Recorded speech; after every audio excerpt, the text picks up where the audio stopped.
options to go back in that made you think, yeah? He's very convincing. I'd worked with Mikel at Everton, obviously. I was his coach and he was a player, and I was always taken aback about how much interest he had in the game, his understanding and his knowledge of the game and the way he wanted his teams to play. He was very, very sort of quizzical and inquisitive then. And when he rang me up and said, listen, I'm going to go in, I need somebody who's English and experienced on my side, and just to help me through this first period of my career, would you be interested? We met at his house and he convinced me that there was no other option. He was I could see that the fire in his eyes and the determination, the fact that he really wanted to be a success. Another goal at St James's, Lee Blakeman. Oh, Sunderland have won it in the 90th minute. Newcastle 1, Sunderland 2. Ball down the right. Newcastle's defending was all over the place. It fell to Brobby on the turn, who's just bundled it over the line from close range. And this has completed the comeback and the turnaround for Sunderland, Rob Elliott. It's Newcastle 1, Sunderland 2, and Brobby's looked dangerous all day. He has, yeah, and I think you have to say Sunderland do deserve it. They deserve the goal.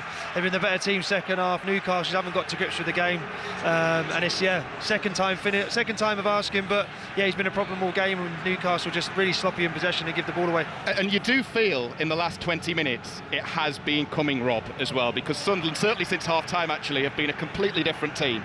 Yeah, no, they've been excellent. Again, there's no complaints, I think, in terms of the scoreline. I think it's more than fair, and Newcastle need to try and salvage something this last 7 minutes of extra time, because ultimately Sunderland deserve the lead. Newcastle 1, Sunderland 2, as we go into 7 minutes of stoppage time. Sunderland on their way to doing the double over Newcastle. Wow, right. We'll be back and forth to St James's Park then during stoppage time. That could be an absolutely massive story. On the verge, Sunderland, of doing the double over Newcastle United in the Premier League. We've got Ian Dennis, Julien Laurent, Steve Round, all with us live pitch side at Wembley Stadium ahead of the League Cup final. Steve, I think the back end of your time there was just after Win the Dog came into the club. That's right, isn't it? Yeah, we brought Win the Dog in, yes. That was an interesting exercise. It actually was really good, I thought. It was one of those things where, as a sort of old-school coach at times, you feel, is this the right thing to do or not? But it worked, it was fantastic. The players loved it. He was around the place. All the staff loved the dog. And it blew a lot of anxiety out of the water. He just came in there, give him a cuddle and cracked on. It was actually a really good thing to do. See, this is really interesting, because this is exactly what I thought would be good to get into with you, is the idea of you've had this long coaching background before you go there, and people don't really do stuff like get pickpockets in to try and like nab the players' phones or do team building at the Crystal Maze or whatever. And then Mikel Arteta is doing all of this.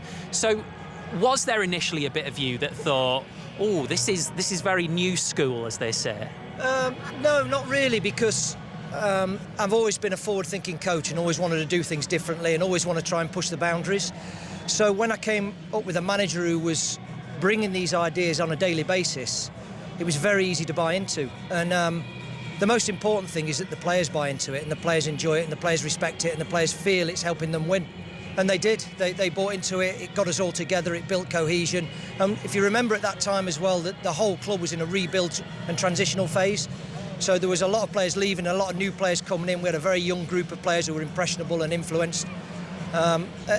We were trying all sorts of things. There was a lot of things that you don't even know about that we tried. Some worked, some didn't. But it was good to keep those things in-house and try and do things differently.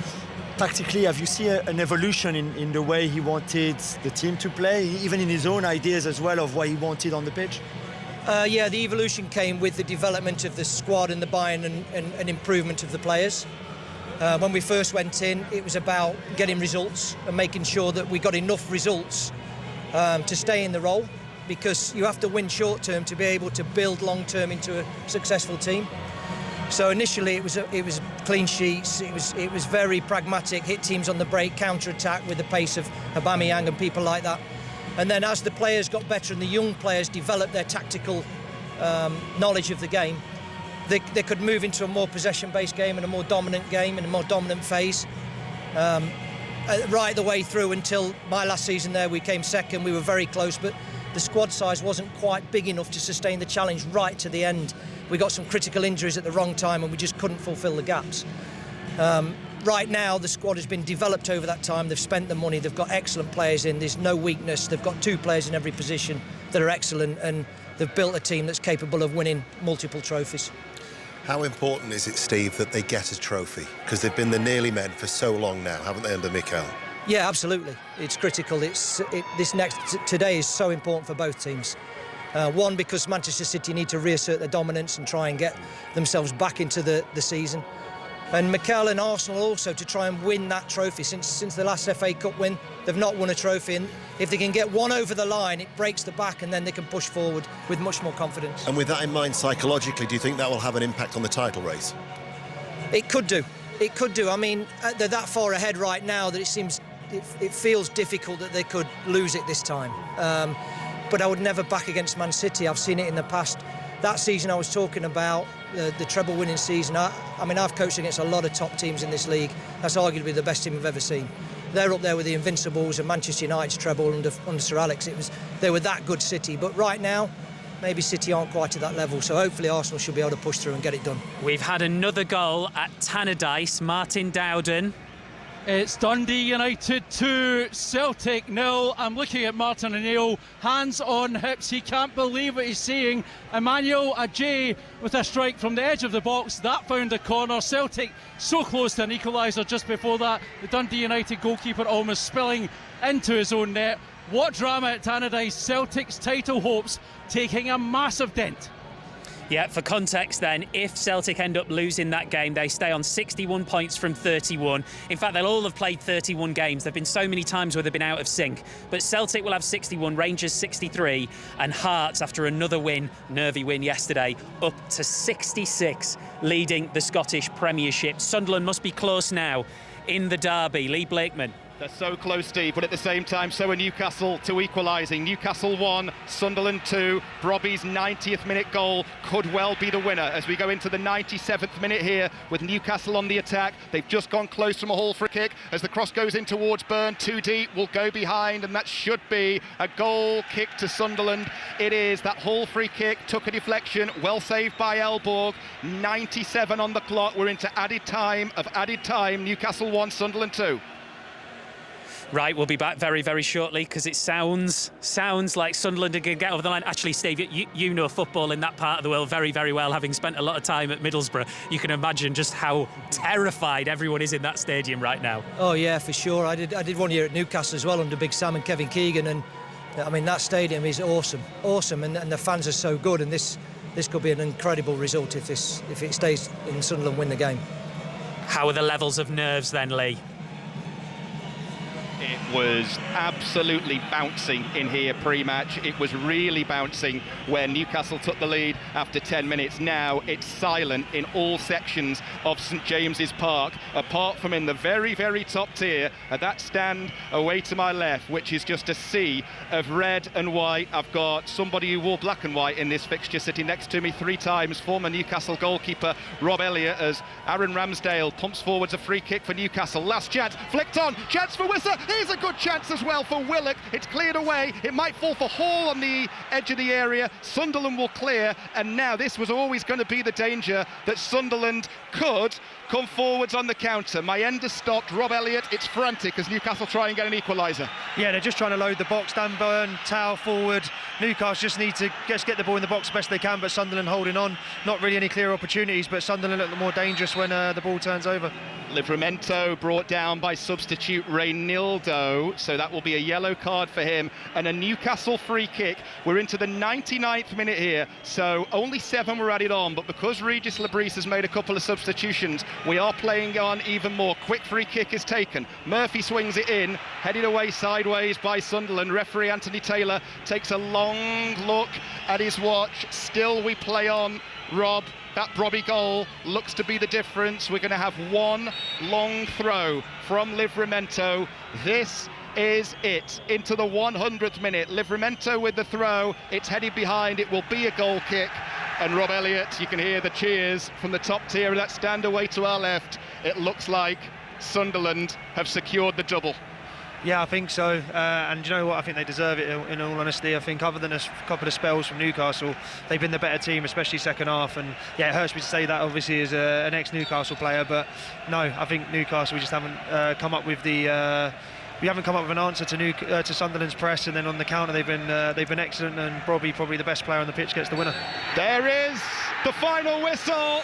And there are the cheers in the top tier and the boos everywhere else in the home sections of St James's Park. It's ended Newcastle 1, Sunderland 2. Sunderland with a 90th minute winner. Newcastle went ahead a long time ago now through Anthony Gordon in the 10th minute. Sunderland caught playing out from the back.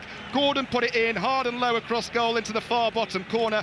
Botman then hit the post towards the end of the first half. Sunderland equalised through Talby 10 minutes into the second half. Newcastle had a goal disallowed after that. Chow with a header in, but Murphy fouled the keeper, so that was chalked off. Then, final minute, ball in from the Sunderland right. Brobby on the turn. First shot blocked, second shot went in, and the away section went absolutely crazy. The Sunderland players heading over to celebrate with their fans. At the moment, they've done the double in the Tyne-Wear derby, and you're saying, Rob Elliott, despite Newcastle's dominance in the first half, Sunderland edged it in the second and overall. Yeah, I think so. Yeah, Newcastle had the better chances first half, but Sunderland looked the better organised. They looked better on the ball, and then towards the end, I think Newcastle just ran out of ideas, and Sunderland deservedly got the second. Obviously, like I said, I'm on the black and white fence, but obviously you have to just hold your hands up, and they were better overall today, and they deserved the win. Newcastle haven't won a Tyne-Wear derby in the league since 2010, and the wait goes on. Final score here at St James's Park: Newcastle 1, Sunderland 2. And we will bring you reaction to that at half-time in our 2-2-15 commentaries from the Premier League. Tottenham versus Nottingham Forest on 5 Live, 5 Sports Extra for Aston Villa against West Ham. We've got Julien Laurent, Ian Dennis, Steve Round, all with us live on 5 Live Sport. Steve, what does Mikel Arteta want in a number 2? That is a multi-answerable question in terms of... First and foremost, it'll be defensive solidity, no question. You have to be able to get clean sheets in this league to be able to go on and win it, and these cups are win games. So it'll be defensive solidity, and then it depends which side he's going to build up on. Sometimes if they turn to a back 3 and build up with a back 3, or want the right back to go inside and play in midfield, which Jurrien Timber can do. If he builds up on the left side, he might be the left back who comes inside into midfield, so the right back drops into being more of a centre back, which he can do with a Ben White or Inchcape. It all depends on his game plan and how he sees fit in terms of his offensive work, but first and foremost it'll be defensive responsibilities. I actually meant a number 2 as in an assistant manager. Yeah, I'm talking about the right back. He doesn't have an assistant manager, he has lots of assistant coaches. But what did he want from you in that role? Because I know, because Pep Guardiola always talks about wanting someone to challenge him. He wanted Arteta to challenge him. He wanted Maresca to challenge him. Is that what Arteta then would want from somebody like you? Yeah, I think, well, all the managers I've ever worked with have been of that ilk. They don't want necessarily yes men. They want diversity of thinking within their staff to raise the ceiling. They don't want them to think the same as them. They don't want to agree with them. But there's always a moment when the manager makes that decision and you leave that coach's room that you're all on the same page and you're all speaking the same language, so the players understand his one message. But behind closed doors, when you shut that door, you have to have an opinion. You have to have a strong opinion. Whether they listen to that, act on it, take that advice, that's up to them. They're the key decision makers. What do you think keeps him up at night? I think it's probably his desire to win more than anything. I think he's got past the fear of failure and the fear of losing. I think he's been through some adversity where now that's in the back of the mind always. That gives you the adrenaline and the rush to go forwards. But right now it'll be about how can I win on Saturday? How can I best prepare this team? And usually it's probably the thing that keeps managers up more than most is team selection, because you've always got some very valid and top players that you're going to have to leave out of every team. And that's probably the hardest call for any manager and coaching staff to make. The one thing I've noticed this season, and I noticed it probably in the second leg of the semi-final against Chelsea, was that it was a little bit nervy, but the supporters now are on board with everything that Arsenal are trying to achieve, and it's almost as if the Arsenal fans and the players and the whole club, everybody connected with Arsenal, are setting their own narrative. So in the past, the ground might have been jittery, that apprehension might have seeped into the players, but that second leg against Chelsea, the supporters stuck with the team saw it through, And everyone has been saying, oh, Arsenal, they won't do it, they'll blow it. And they haven't. If anything, they've kicked on. And I just wonder how much of an influence with that has Mikel Arteta had in shaping the culture? Yeah, I think there's a lot of things right the way from the executive down. I think there was definitely a movement in the sort of 2019-2020 season and during that COVID time to get a better connection with the fans throughout the whole club. And that was in every department, in every area, in every way, shape or form they could. Even by changing the song in the stadium and everything that they could do to try and regenerate that connection. Which has worked. Yeah. And then on top of that, you've got the way the players are out in the community, the way they interact with the fans, the way they perform, and then the biggest thing of all is they're winning. And when you're winning, it generates such a sort of together and one club mentality. The fans have got behind them. They've got a bit of that siege mentality, like the rest of the world hates us and we're Arsenal and we're going to beat everybody and we're going to do it our way. So that creates that siege mentality of, we'll stick together through thick and thin. But yeah, I think it's down to Mikel, the players, the executive, the whole club really has been instrumental in trying to get the connection. And then on top of that, the fans have bought into it and they've gone with them 100%. What about marginal gains and that research for every little detail, that 1% that can make you win? Was he already like that when he was a young coach with you? Or did this come a bit later when, after finishing second, especially, you look at everything that can make you better and can take you to the top? Yeah, it's a great question. No, he's always been like that. He's always been trying to get the edge. I think that probably comes from his career as a player, but he was the same as a player. And obviously his initial grounding as a coach was under Pep, and Pep is the same. So it's looking at every single detail from, we even changed the patio as you walk out onto the field to have an Arsenal crest which said train to win. So all of the very smallest details, everything is about creating an atmosphere and a culture that leans towards being the best that you can be every day. And I think he's taken that obviously from Pep originally.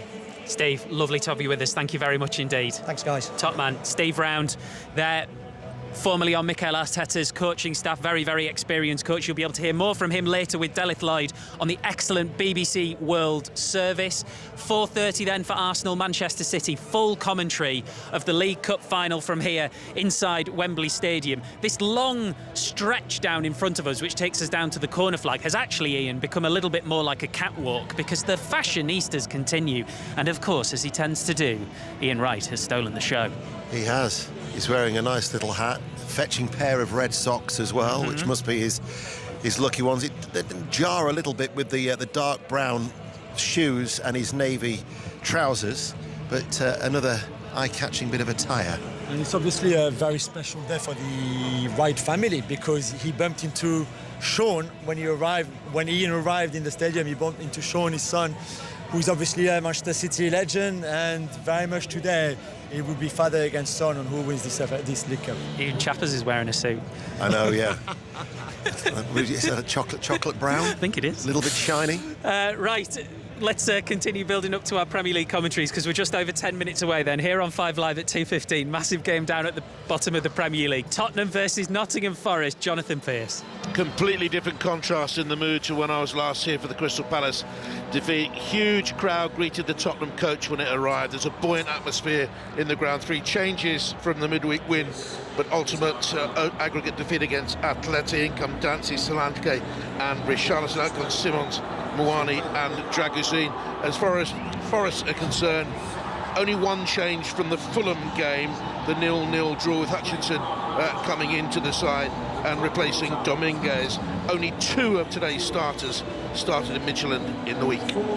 We also have on 5 Sports Extra Aston Villa against West Ham in the Premier League. Chris Coles. Villa looking to end a 3-match losing streak in the Premier League. West Ham hoping to end the day outside the bottom 3. 5 Villa changes from victory over Lille in the Europa League here on Thursday. Cash, Konza and Digne return to the defence, replacing Lindelof, Martin and Bogard. Barkley for Louise in midfield. Watkins for Abraham up front. West Ham named an unchanged side from their draw with Manchester City, but Jean-Claire Todibo limped off during the warm-up and Max Kilman then took his place in the pre-match back 3. So it looks like Kilman for Todibo is a very late West Ham alteration. So if you only want commentary of that game, you will be able to hear it in full on 5 Sports Extra. Here on 5 Live, we will keep you right up to date during commentary of Tottenham Hotspur against Nottingham Forest. So let's bring Paul Robinson back in, who is inside the stadium. And actually, Paul, you know, we're inside beautiful Wembley, which already feels big. We've just heard the incredible noises of St James's Park. How does that stadium feel now? Oh, the atmosphere is incredible. It's, as Jonathan says, it's very, very different to the Crystal Palace game here not so long ago. I think the Atletico Madrid game has helped midweek, but I think there's been a lot of a big rallying cry from the Tottenham fans amongst one another, you know, about the club's history, the family heritage and what it means to people. And I think there was a planned protest against the board, against the ownership, you know, the stewardship of the club today, but that's completely turned full circle into, the only way I can describe it is a similar way to what Everton did at Goodison Park. Do you remember when their fans all rallied to try and keep them in the Premier League, and they got that fantastic run of results at home? And you know, the Tottenham Hotspur bus came down the high road today. There's blue flares everywhere. There's thousands and thousands of fans outside the stadium, and they've all just poured in almost as one. The stadium was empty until 10-15 minutes ago, and everyone's all of a sudden just come off the concourse, come outside, and the atmosphere really, really is building. But from a Tottenham point of view, long may it continue. From a Forest point of view, they've got that to deal with. If they can nullify this crowd and get a goal early on, it may turn the other way very quickly. Jonathan, there are lots of players, I'm sure, within that Tottenham lineup which will be raised up by having the stadium sound as loud as it can. I think, though, we should have a word for a young man who has been shining even when things haven't been going well, and the way that Archie Gray has really helped Tottenham somehow, some way, even be in the position that they're in. Imagine where they'd be without him. 57 touches he had in their last game. 20 years of age, he's played 77 games already for Tottenham, more than they anticipated he would play at this stage of his Spurs career. But he's really, really respected throughout the game, not just at Tottenham, and the Spurs fans relish him being here as well. The Forest supporters away to the left-hand side, a little bit quiet at the moment. If you want an omen, above us is a weird cloud shape. It looks like a leaping spring hare running across the turf, and I wonder who will spring into the run-in to relegation here with 3 vital points today. And if it is a point apiece, Steve, are Leeds then drawn back into it seriously as these two pick up a point apiece? It's an intriguing afternoon. What have I told you about having your head in the clouds? Well, there you are. I've come off cloud 9 last night. We raised a lot of money for charity. Good. Congratulations. I'm still wearing the same suit, so Ian Dennis will tell you whether I've been to bed or not. Well, we weren't together. Thank God for that. Ian, a word from you on Archie Gray. I mean, we know all about his incredible family. Even his little brother's scoring goals now in League One. Yeah, Harry, and doing very, very well. And there's a lot of high hopes for him to follow and to continue the Gray dynasty. I think it says everything for him as such a young player that at times he's been carrying Tottenham. And so I think that just speaks volumes. You know, Jonathan's just talked about, you know, his versatility that he's offered. He's got a really, really good place in the game, go on to achieve everything he wants to achieve. And I'm talking in terms of international honours as well now, as well as just for Tottenham. He will play for England one day, there's no doubt. He'll be a great player. And I think doing all of that, we talked about versatility, I think they moved him to so many different positions because they had to, because of injuries and everything. And he would have been even better if he'd been playing in his best position all along anyway. So his development has been incredible in a struggling team, and I think this is just the beginning for him. I do like, Paul, the idea of Archie Gray in the heart of one midfield and Elliot Anderson in the heart of the other. Well, he's been combative, hasn't he, to say the least, Archie Gray, and I think him and Papsar had to play together in midfield today. I think that was almost a self-pick from Igor Tudor's point of view. I think they've been instrumental. You look at the age of the two, Archie Gray 20 and Sarr still 23, and you look at the players and the experience that he's got on the bench, the likes of Conor Gallagher, etc., Paulinho, that he could have played there, speaks volumes to how the two youngsters have been playing. I just wonder, Jonathan, when it comes to the end of this season for Nottingham Forest, whether or not the number of managerial changes is going to end up being the thing that gets them at least as much as the choices themselves.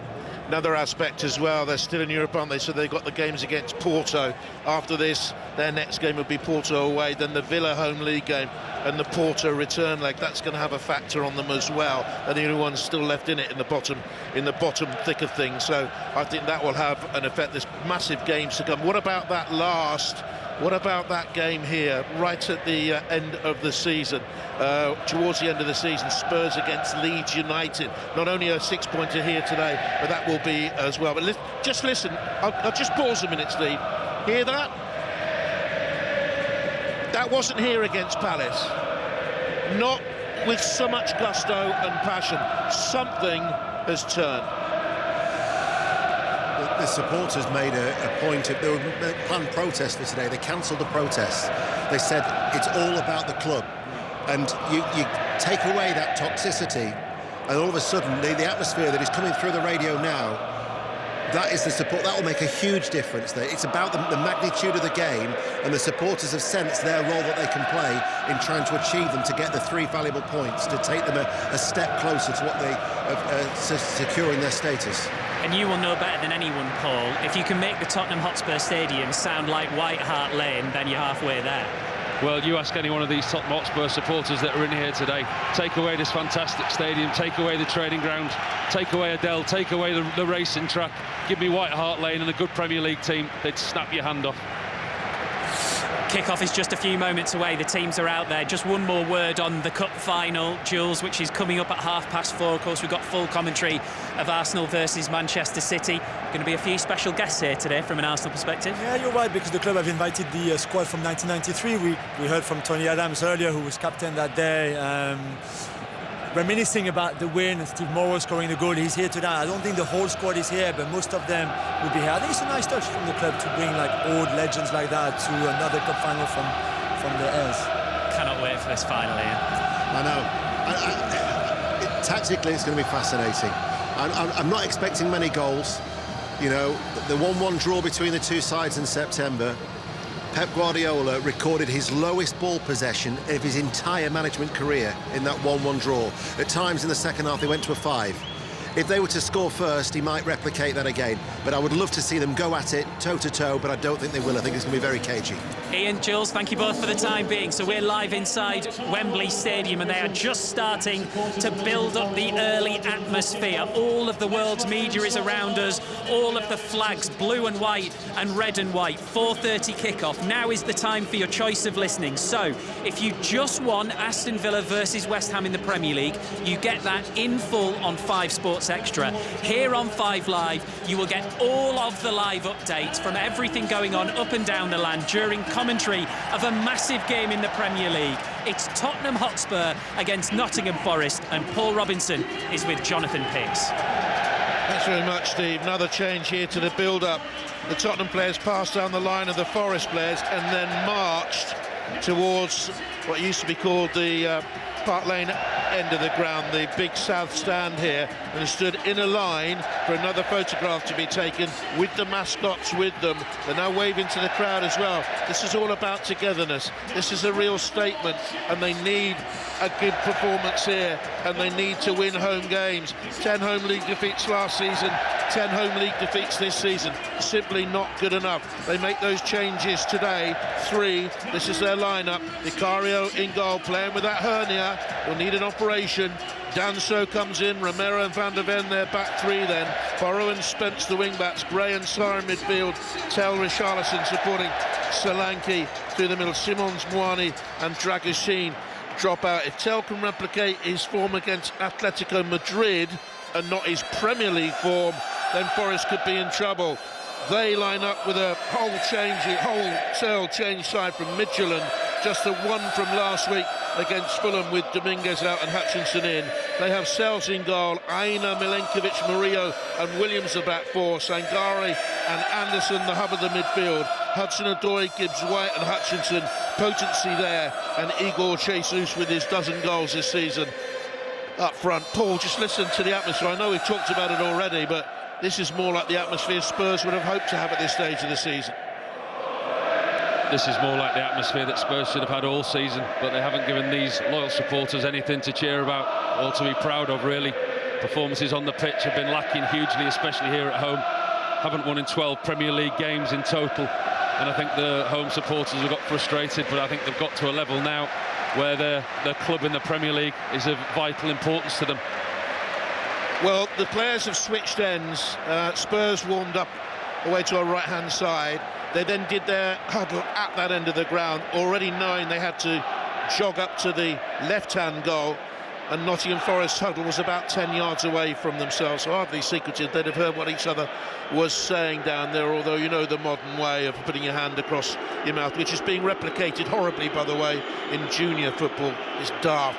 Here we go then, Tottenham Hotspur, though a lot of you would probably prefer me to put my hand over my mouth so you don't have to listen to the next 90 minutes. But I'm afraid you do. Hope you do. Hope you enjoy it. Lovely to work with Robbo as well.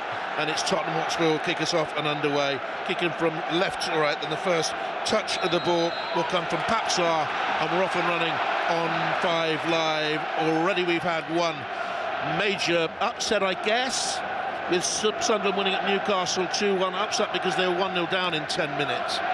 What will happen here today? Well, Aina away will keep you up to date with Villa against West Ham United, the closing stages of Dundee United against Celtic. And it's headed away here by Nikola Milenkovic, the Serbian international, with his close cropped hair, and Forest will clear out by Milenkovic towards that far side from me then, and look to keep the ball in and have a run against Van der Ven. The run was by Omari Hutchinson, who started on the right-hand side. Van der Ven back in the side, he served his suspension. Romero back in the side. He played in midweek after his concussion, so it is the first choice centre-back pairing for Spurs today, Robert. Yeah, I mean, I was expecting a high intensity, but immediately from the goal kick, they've gone back to Vicario. 9 white shirts have piled forward. They've gone very, very long. Went long. The Nottingham Forest defence headed it up in the air, and the ball didn't touch the ground for 3 or 4 headers. It's going to be fiercely contested. Spurs have lost their last 3 Premier League games against Forest, having won 6 in a row against them. The ball is played out to Ibrahim Sangare with his orange boots. Finds on that far side Milenkovic once again, and Sangare will push the ball 10 yards to his left-hand side, and Murillo again with a close cropped hair, the Brazilian not in their upcoming squad, will bring the ball under control. It was in contention, I think, on last season's form for more caps, and Nottingham Forest with control of the ball deep inside their own half. 0-0 on 5 Live with 100 seconds played. Real surprise from Igor Tudor with his formation change. We'll touch on that in a minute. Spurs are just on the attack, but you look down now, Spurs are actually playing a back 4. Mickey van der Ven is playing left back, Jed Spence is right back, with Danzo and Romero as a centre-half pairing. Is Aina for Nottingham Forest. He'll be stabbed away by Romero. That is a big surprise for the Tottenham lineup as it's worked out on the pitch in front of us, as Gibbs White gets a cross in, dangerous to the far post, and Danso stretching towards his own goal line, headed it back, and Vicario came to claim. Dangerous ball in that ball. Very good ball into the box, nervy moment for Kevin Danso. Actually did well to get a surface on it, popped up in the air. Now here is Spence on the attack, across comes Maria from outside the penalty area, between the penalty box and the left-hand touchline. He made the interception, fed Anderson, and now Sangare will stroke it away. So more tactical alterations from Igor Tudor, the under-fire Tottenham manager, the very good performance against the poor Liverpool, and the win here against Atletico Madrid in the week seem to have relieved the pressure off Igor Tudor, but if he loses this one, he will be right back in the mire. Here's Anderson, candidate for England Footballer of the Year, England International Footballer of the Year. I would guess he's been tremendous over the last 18 months. Gibbs White not in the forthcoming England squad, hopes to be there in the summer. But Anderson, what a player he's become. Yeah, he's been superb. But just looking down from our high elevated position here on the gantry, it's so obvious Tottenham are in a 4-4-2. If in doubt, revert to type and play a 4-4-2 system.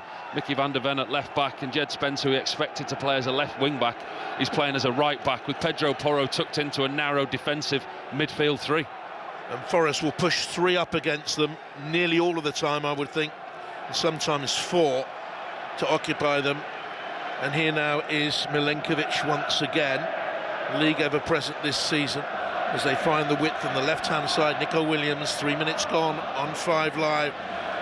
No goals in such an important game at the foot of the Premier League.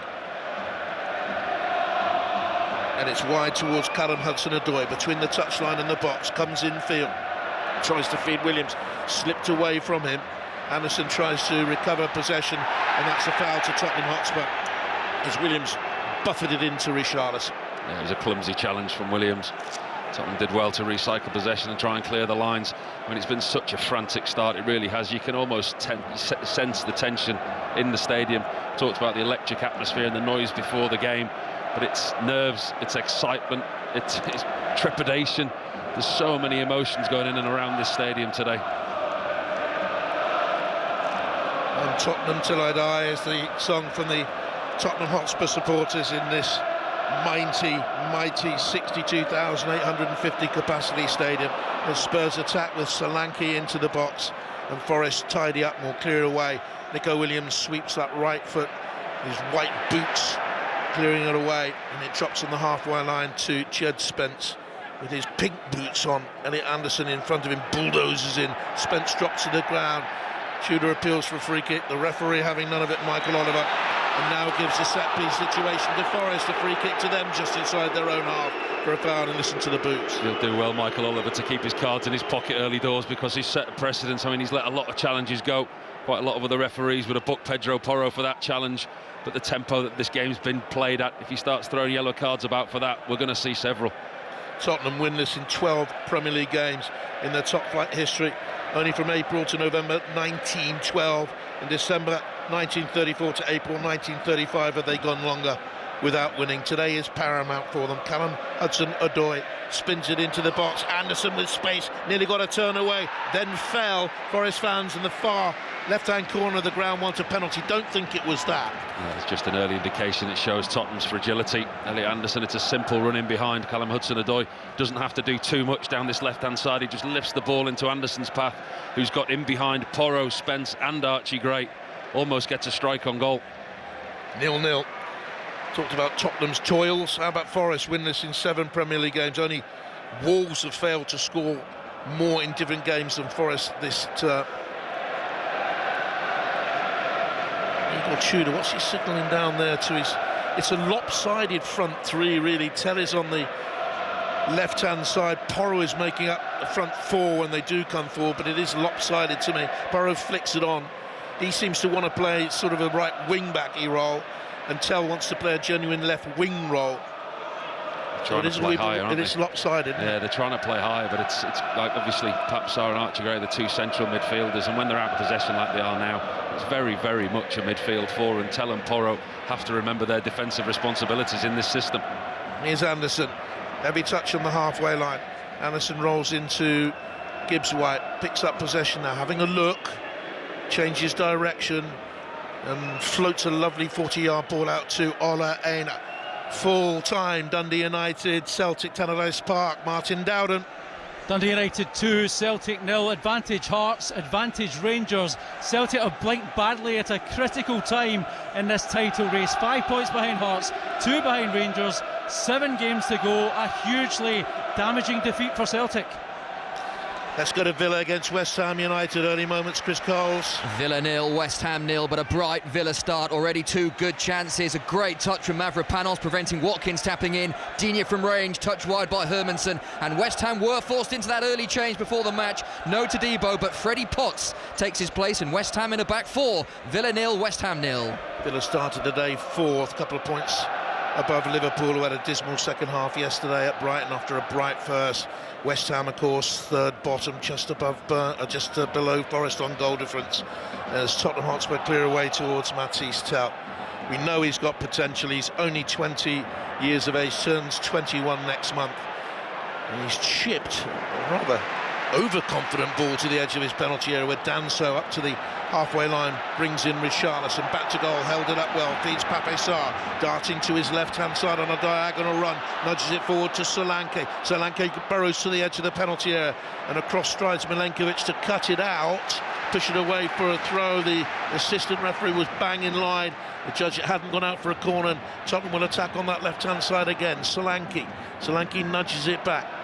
Sarr plays infield to Archie Gray. One thing about Archie Gray is he very rarely wastes a pass. He's careful with the ball, steeped in football tradition.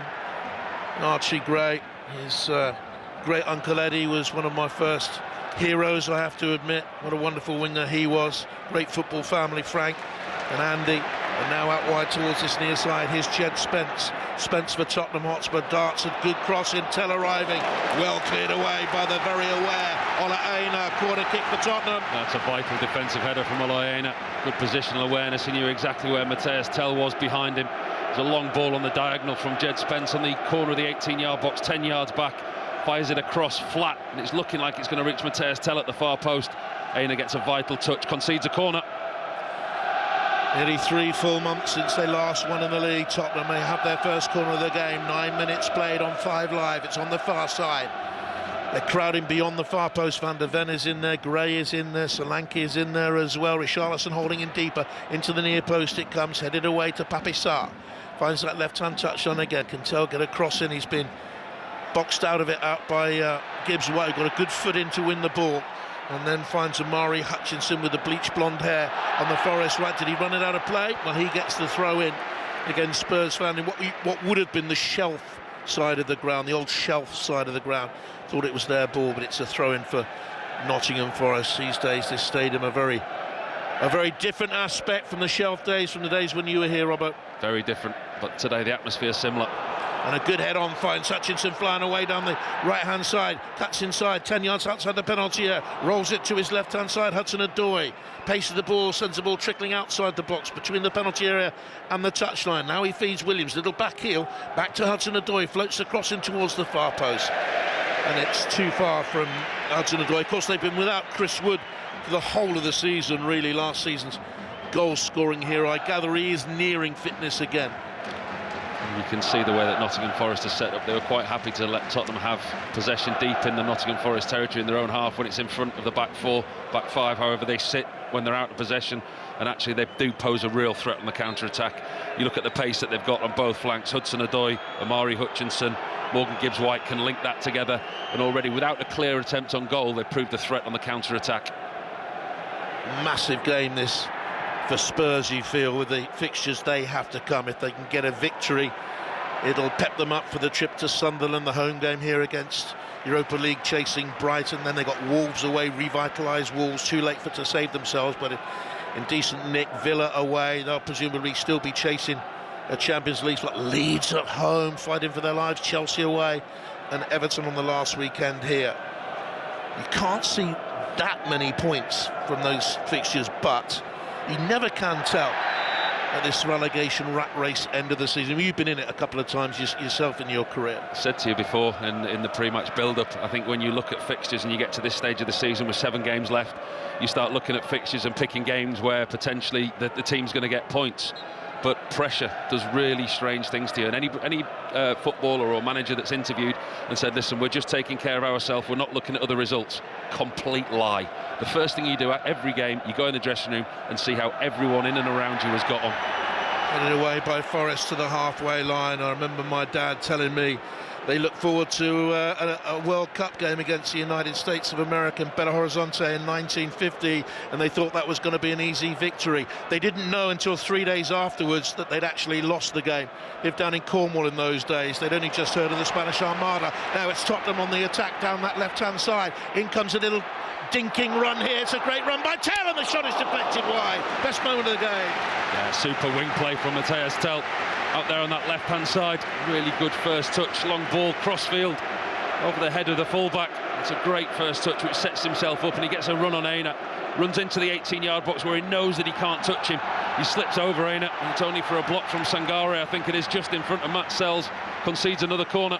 Gesture into the crowd to raise their noise level, which they did again against Crystal Palace at home here in the last game. That simply wouldn't have happened. The atmosphere was desolate, it was despondent, it was an atmosphere of defeat. Different day today. Tell's corner comes in, glance through the 6-yard area by Murillo, and it'll go out for another corner kick here for Tottenham. Yeah, interesting to see, sorry Jonathan, that Nottingham Forest, they're not marking man-to-man, they're marking zonally. Quite often you see teams marking zonally, but then you will have 1 or 2 of the best headers picked up. Actually, Nottingham Forest, every single red shirt is marking space rather than a player. Just watch for Richarlison here, because he is in space on the far side of the penalty. He's about 4 yards to the left of the penalty spot. Spurs with 1, 2, 3, 4, 5, 6, 7 inside that penalty area, albeit Villa in a little while, just after this corner kick is taken here for Tottenham. In it comes from Tell towards that far post. In comes Richarlison! And the header is wide, and it's a goal kick, and will go straight to Aston Villa against West Ham and Chris Golds. And this goal will please the two sides you're watching, because Villa are in front, and it's an Austin McPhee special, a set piece, Cash short, McGinn on the edge, no one on him, bends it beautifully into the corner. Aston Villa 1, West Ham 0. Austin McPhee, the set-piece coach for Aston Villa. Set-piece coaches aren't a new thing. They were just an embodiment of the ordinary coaching staff at clubs that have been around for years and years and years. They did work on set-pieces, Paul, before the year 2020, didn't they? I'm sure you'll tell me. Here's Solanke bursting forward now for Tottenham. Out wide on this right-hand side, he finds Porro. Gray is to his left-hand side. Just nudges it back to Spence. Spence out wide, then towards Porro once again.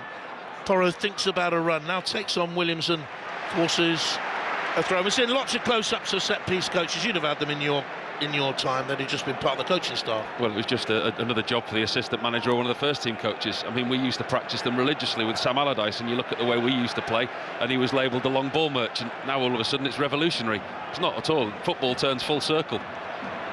Seen a close-up of the Nottingham Forest coach down there, Vitor Pereira, as Tottenham prepared to take this long throw in into the penalty area. Again, it's a packed 6-yard box. Van der Ven is in the Solanke coming short. In it comes, it's headed back. Oh, off his own post! Off his own post. Nottingham Forest nearly scoring an own goal through Diego Jesus. And Tottenham still attack on that left-hand side, and Forest can't get the ball away. 15 minutes gone, 0-0. Terrific game of football here. Villa leading West Ham 1-0. In comes across into the penalty as Solanke reached for it. He's offside. It's a free kick. Frantic stuff here, Paul. Yeah, they hit his own crossbar then. It was a long throw in from Tottenham. Diego Jesus back defending inside his own 6-yard box. Flicks it inadvertently over his own goalkeeper, Matt Sells, and for a minute you think that Richarlison's at the far post. The ball's just going to drop and he's going to head it into an empty net. Unfortunately for Richarlison and those Tottenham fans away to our right, it skims the front of the crossbar and just takes it away from Richarlison. Igor Tudor thought that was in. Now with a lot of managerial experience over the years. Frustrated because Forest are taking their time with the set piece. He hasn't won a league game since Juve beat Inter back in September, the 13th of September, 9 games ago. Took Juve into the Champions League, did really well to get them into the Champions League, but then left earlier on this season as Murillo then plays an expansive pass across the front of his penalty area away towards Milenkovic, upright, statuesque, and then he plays a very lovely diagonal ball to the edge of the penalty. Igor Jesus brings it down, feeds Hudson-Odoi. Hudson-Odoi to Anderson. Anderson, there's the switch away to Hutchinson on the right-hand side, supported by Ola Aina. Spurs fans want a free kick for handball, not given. Hutchinson comes inside, low shot, easily dealt with by Vicario. Another good opportunity for Nottingham Forest on the counter-attack. That time it was one long ball from Milenkovic up into Jesus. Does really well out to Callum Hudson-Odoi, and in turn goes out to the other side. Shot on goal. Again, Tottenham having the lion's share of the possession and territorial advantage, but Forest showing their teeth on the counter-attack. And yeah, you can watch all the action from today in the Premier League on Match of the Day, 10:30 on BBC One with Kelly Cates, with Joe Hart and with Danny Murphy in there as well. Here's Archie Gray for Tottenham Hotspur, back to Romero, and he finds the goalkeeper, Vicario. Vicario launches the clearance diagonally away towards Spence, who's pushed very high into the Nottingham Forest half and has now lost possession. Tries to bundle into Anderson to win it back. Anderson, good close control under pressure, protected the ball, finds Williams, arms pumping down this Nottingham Forest left-hand side. 18 minutes gone, no goals. The ball is at the feet of Callum Hudson-Odoi, has a look, and then nudges the pass 10 yards away to Ola Aina. Nottingham Forest controlling the tempo at this particular point of the game.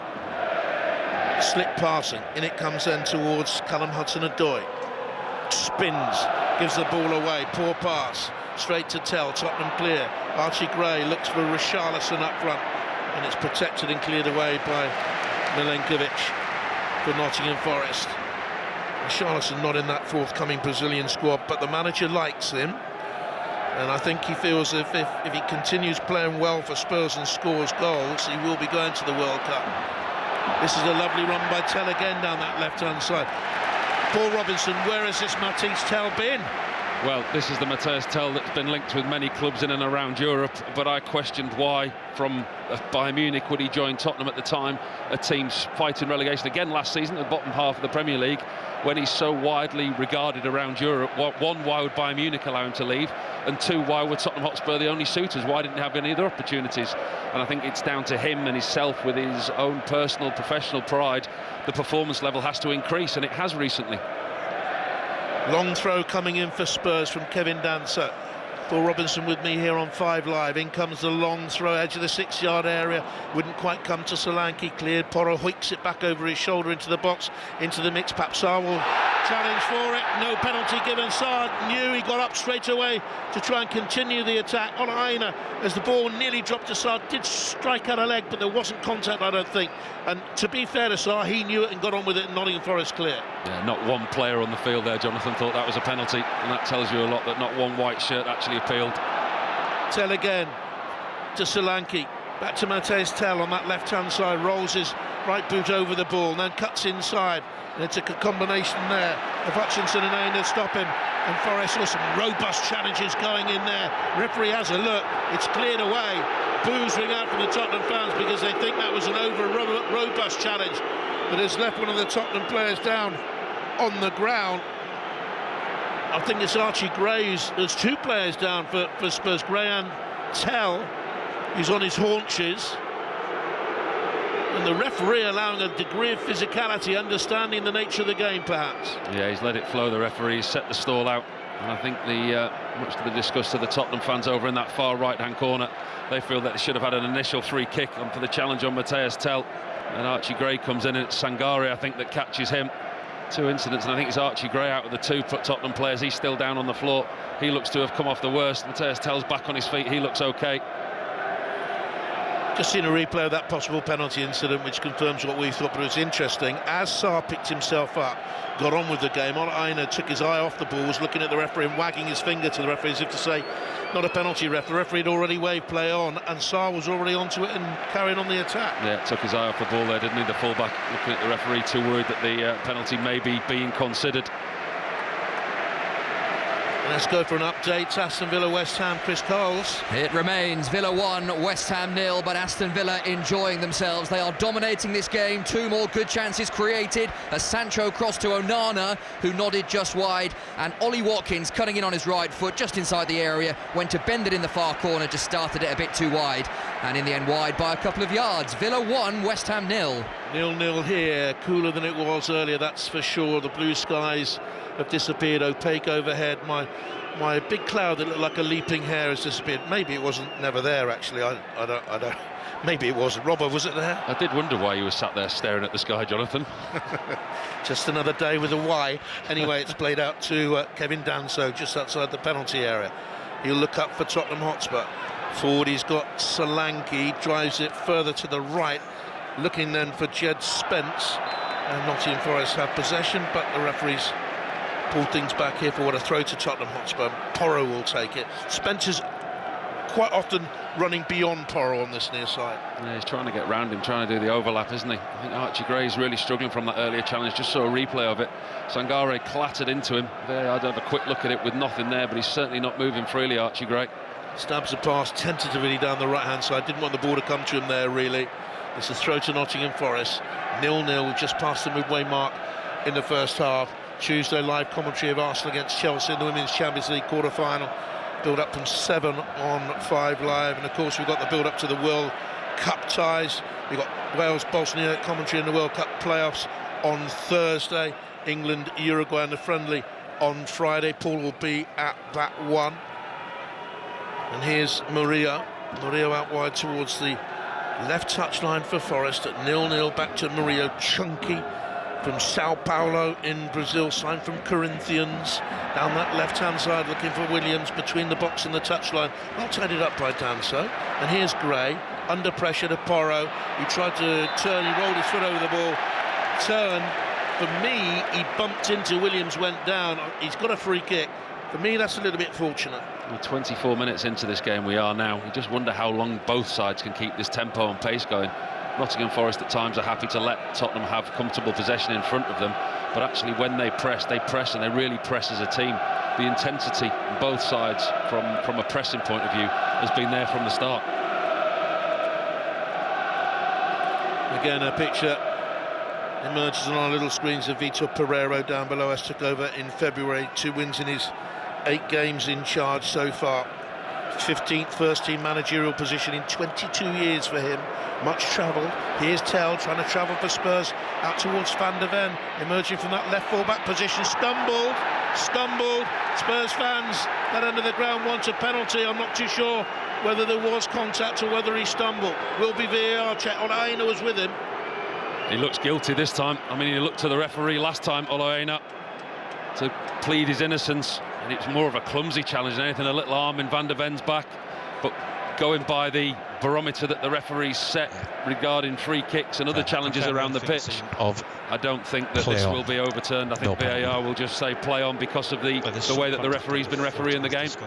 Tony Harrington, the VAR, has said just that, and on we go. Proper old school refereeing performance from Michael Oliver so far, and it's a joy, great happiness to see this. In comes the long throw from Danso into the 6-yard area, partially headed away. Gray nods it back into the mix. Sangare rises, Gray back into the mix again. Head tennis develops. Solanke brings it down, then juggles up again.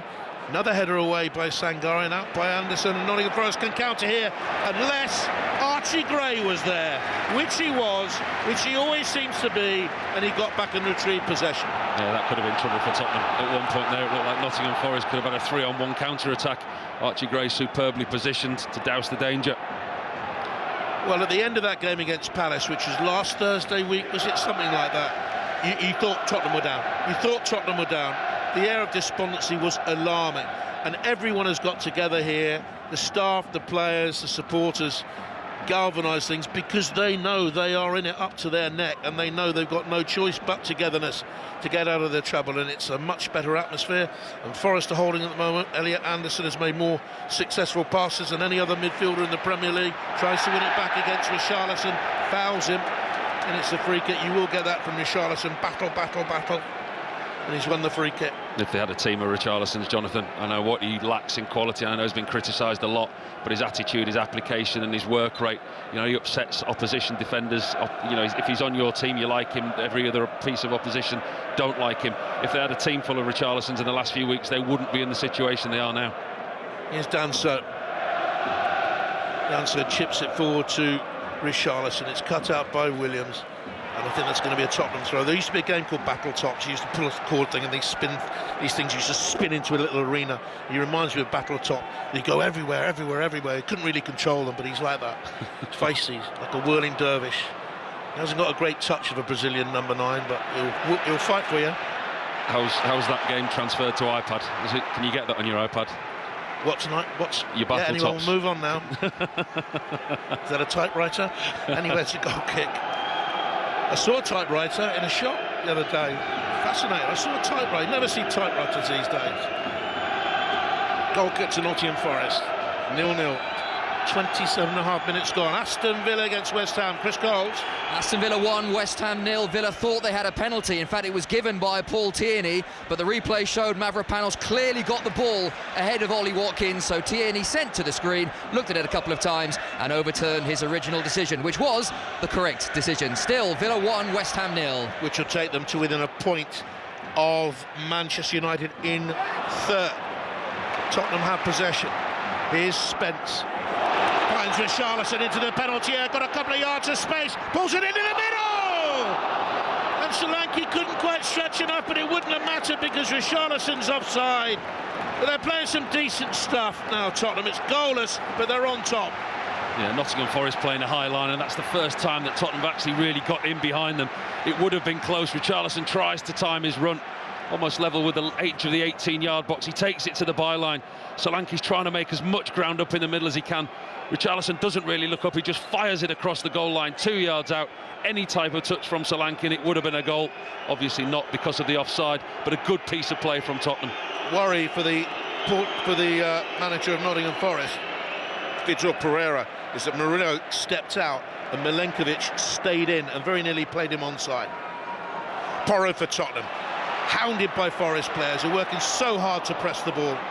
Gray slants a crossfield pass. Ola Aina is there to head back then to Mats Seltz.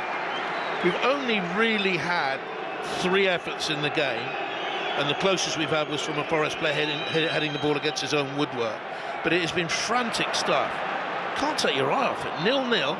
Anderson collects for Forest, spins away from 3 Tottenham players hounding him, and now it's Archie Gray. Gray striding into the Forest half, has a look over his shoulder, rolls the ball wide to Porro, brings under control, and then the cross hammers into Nico Williams' delicate bits, and it's away for a corner kick, and Williams is down with tears in his eyes. Yeah, you can see from Pedro Porro taking up a good position in the wide areas. Doesn't really look up again, just looks to put it into an area in the box. Painful one for Williams, exactly where he wanted to have blocked the ball, but another corner for Tottenham. They're building up the corners. And again, they've got all but Jed Spence in or around the Forest penalty area. He's hanging back. There's not a Nottingham Forest player outside their own penalty area. At least they won't be when Williams walks rather gingerly back into his own penalty area, holding on to what God gave him with his left hand, and it's going to be a corner kick that's swung away there for Tottenham Hotspur. 0-0, half an hour play. It'll be taken by Tell.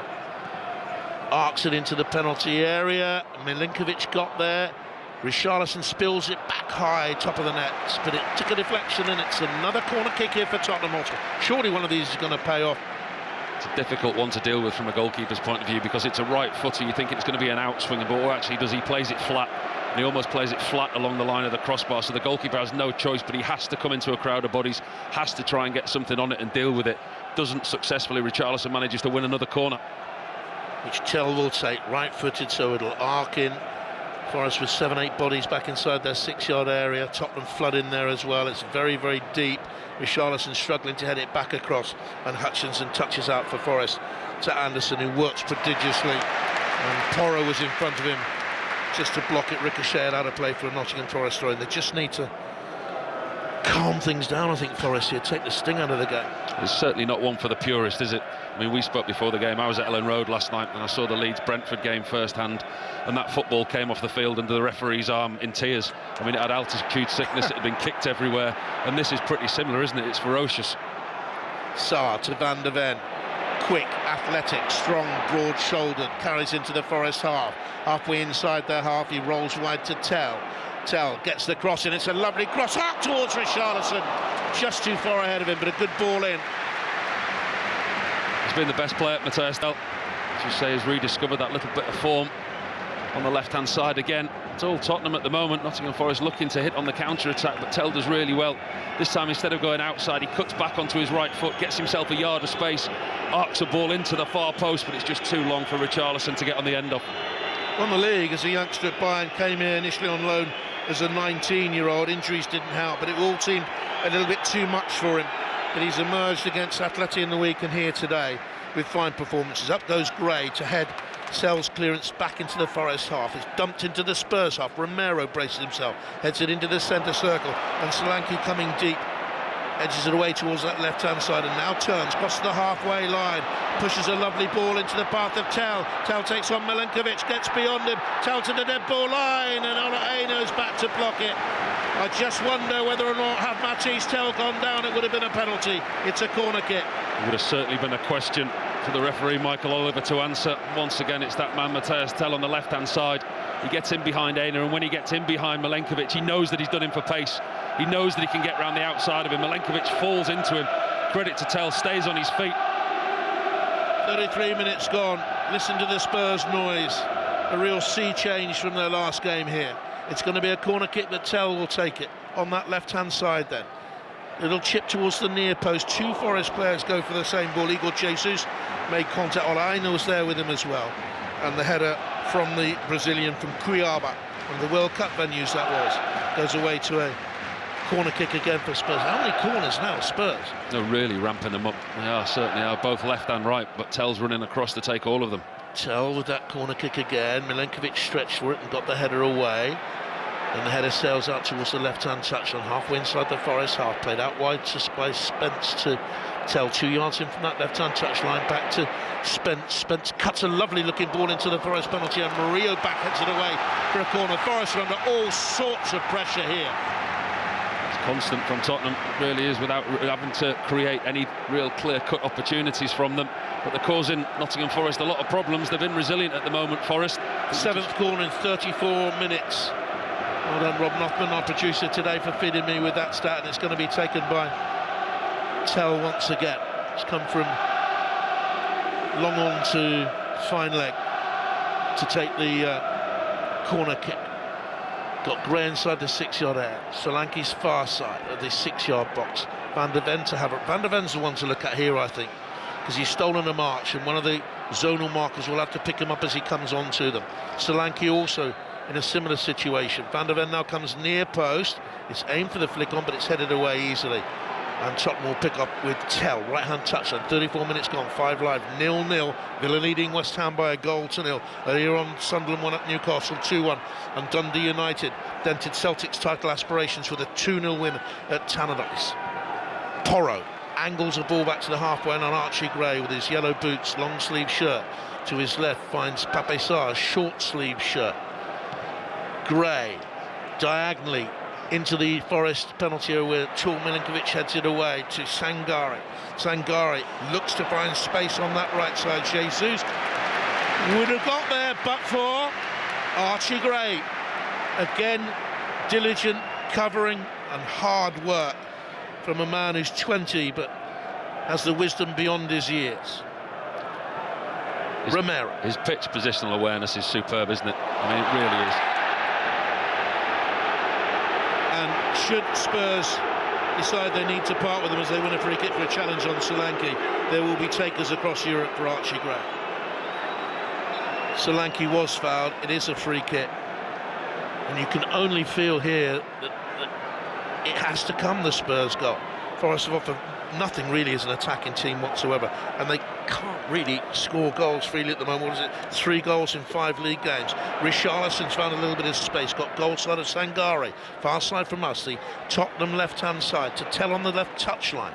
Tell 8 yards from the dead ball line, left touchline, braces himself, balances himself, rolls it inside Sangare, and wins a block challenge against Hutchinson, who didn't fancy it at all, and Spurs have possession.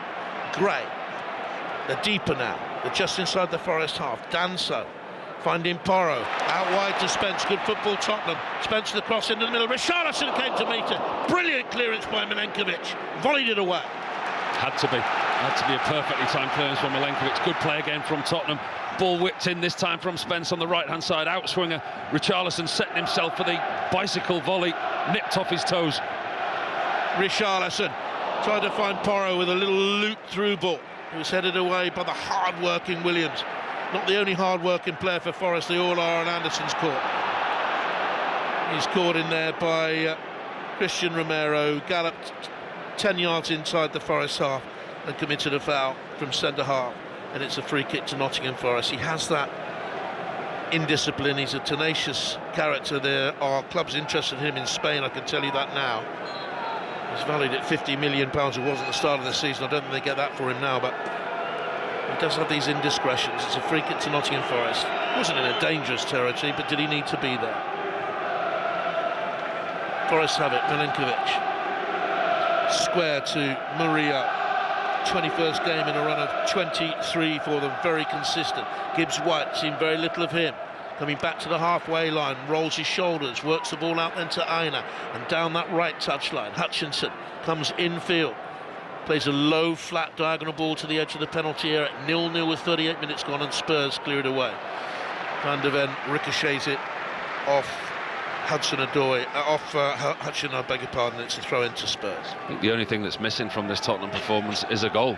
I think they've dominated in all areas with the set plays. You look at the amount of corners that they've had, you look at the possession in the wide areas. Mateus Tell's been excellent coming in off that left-hand touchline, but they've lacked quality in the final third. So often do we say it when teams have territorial advantage, a lot of possession, but actually the creativity, and you can see they are slightly lacking in confidence. Nobody seems to want to be that player that gives the ball away.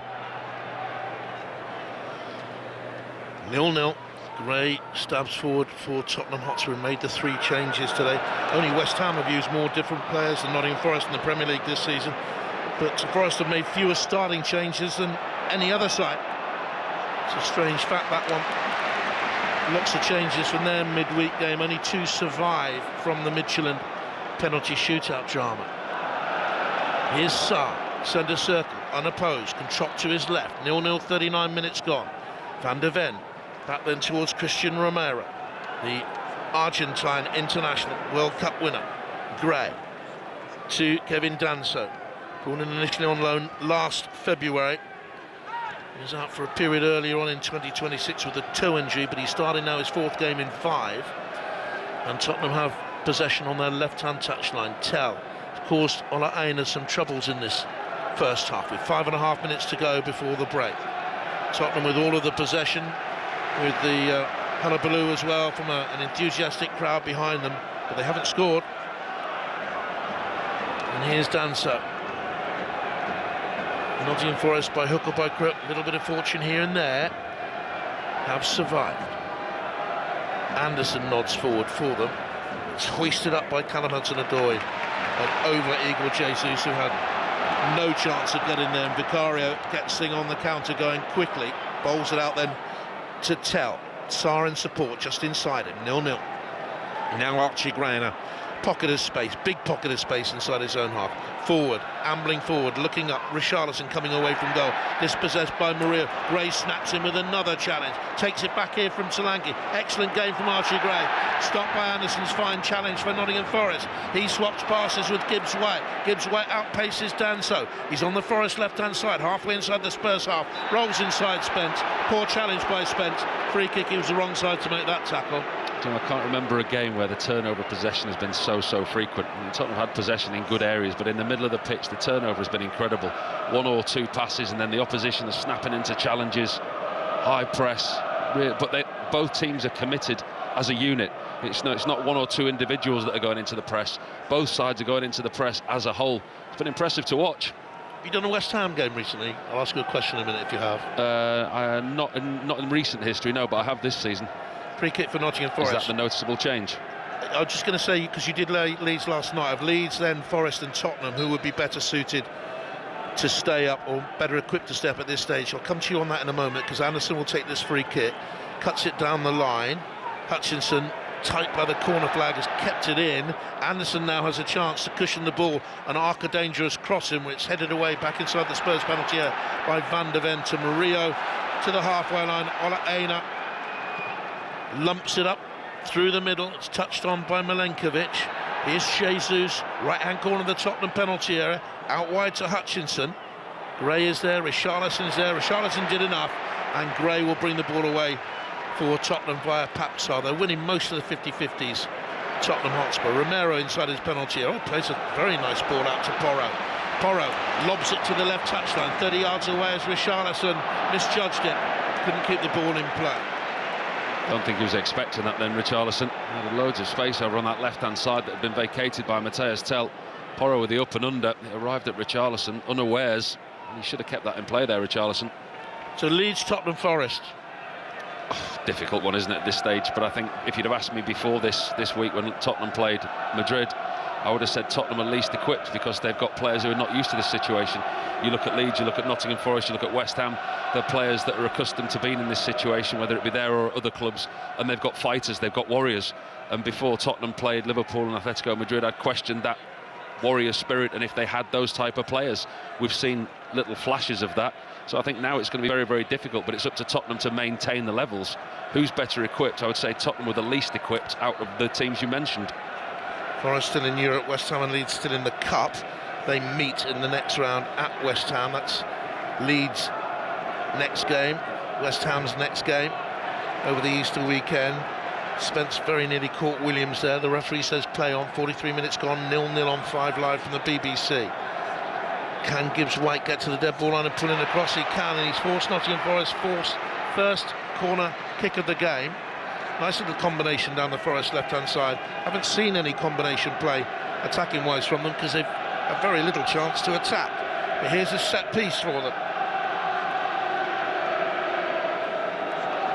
Tottenham with the only side in the Premier League without a win so far in 2026. And defending here a corner kick. It's an incredible stat, that, isn't it? And when they do get a win against Atletico Madrid midweek, they still lose. Out in Europe. I'm not too sure how much Atletico were going for it in the week. It wasn't a normal tenacious style. Good performance by Tottenham, not taken away from him. And then comes the corner kick, away by Solanke. Anderson heads forward, it's hoisted on, Vicario needs to save, and does. Acrobatic attempt by Igor Jesus, and Vicario just pushes it over the top. How good a save was that, Paul? Yeah, it needed dealing with. I think it was a comfortable one for the goalkeeper in the end. Cleared by Romero to the edge of the box. It was headed back in by Anderson. Jesus, it was a difficult technique for him. As it rises, almost a toe poke of a scissor kick, come overhead kick over the Tottenham goalkeeper, tips it over. 0-0, 25 seconds left in the first half. Nico Williams corner towards the far side, it's in! Jesus heads Nottingham Forest in front on the stroke of half time. Tottenham undone by a set piece. Jubilation from the Forest fans in the far corner of the ground. First goal from Nottingham Forest scored in the 45th minute from number 19. And Tottenham fans have been buoyant and louder silenced. The fourth official has indicated that we are in 2 minutes of the time. 2 minutes of stoppage time will be played. Igor Jesus looks most concerned now. Oh, that's a blow. That's a huge blow for Tottenham Hotspur. It's such a simple set play. It's a corner kick on this near side. In swinger from Nico Williams.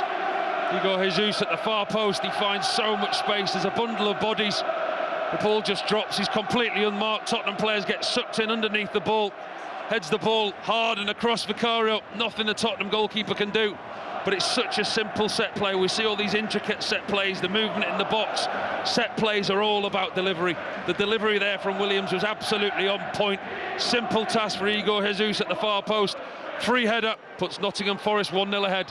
Start of the season playing in the Club World Cup for Botafogo, for whom he won the Copa Libertadores. He came here with a good CV, and he feels on top of the world right now, I would think.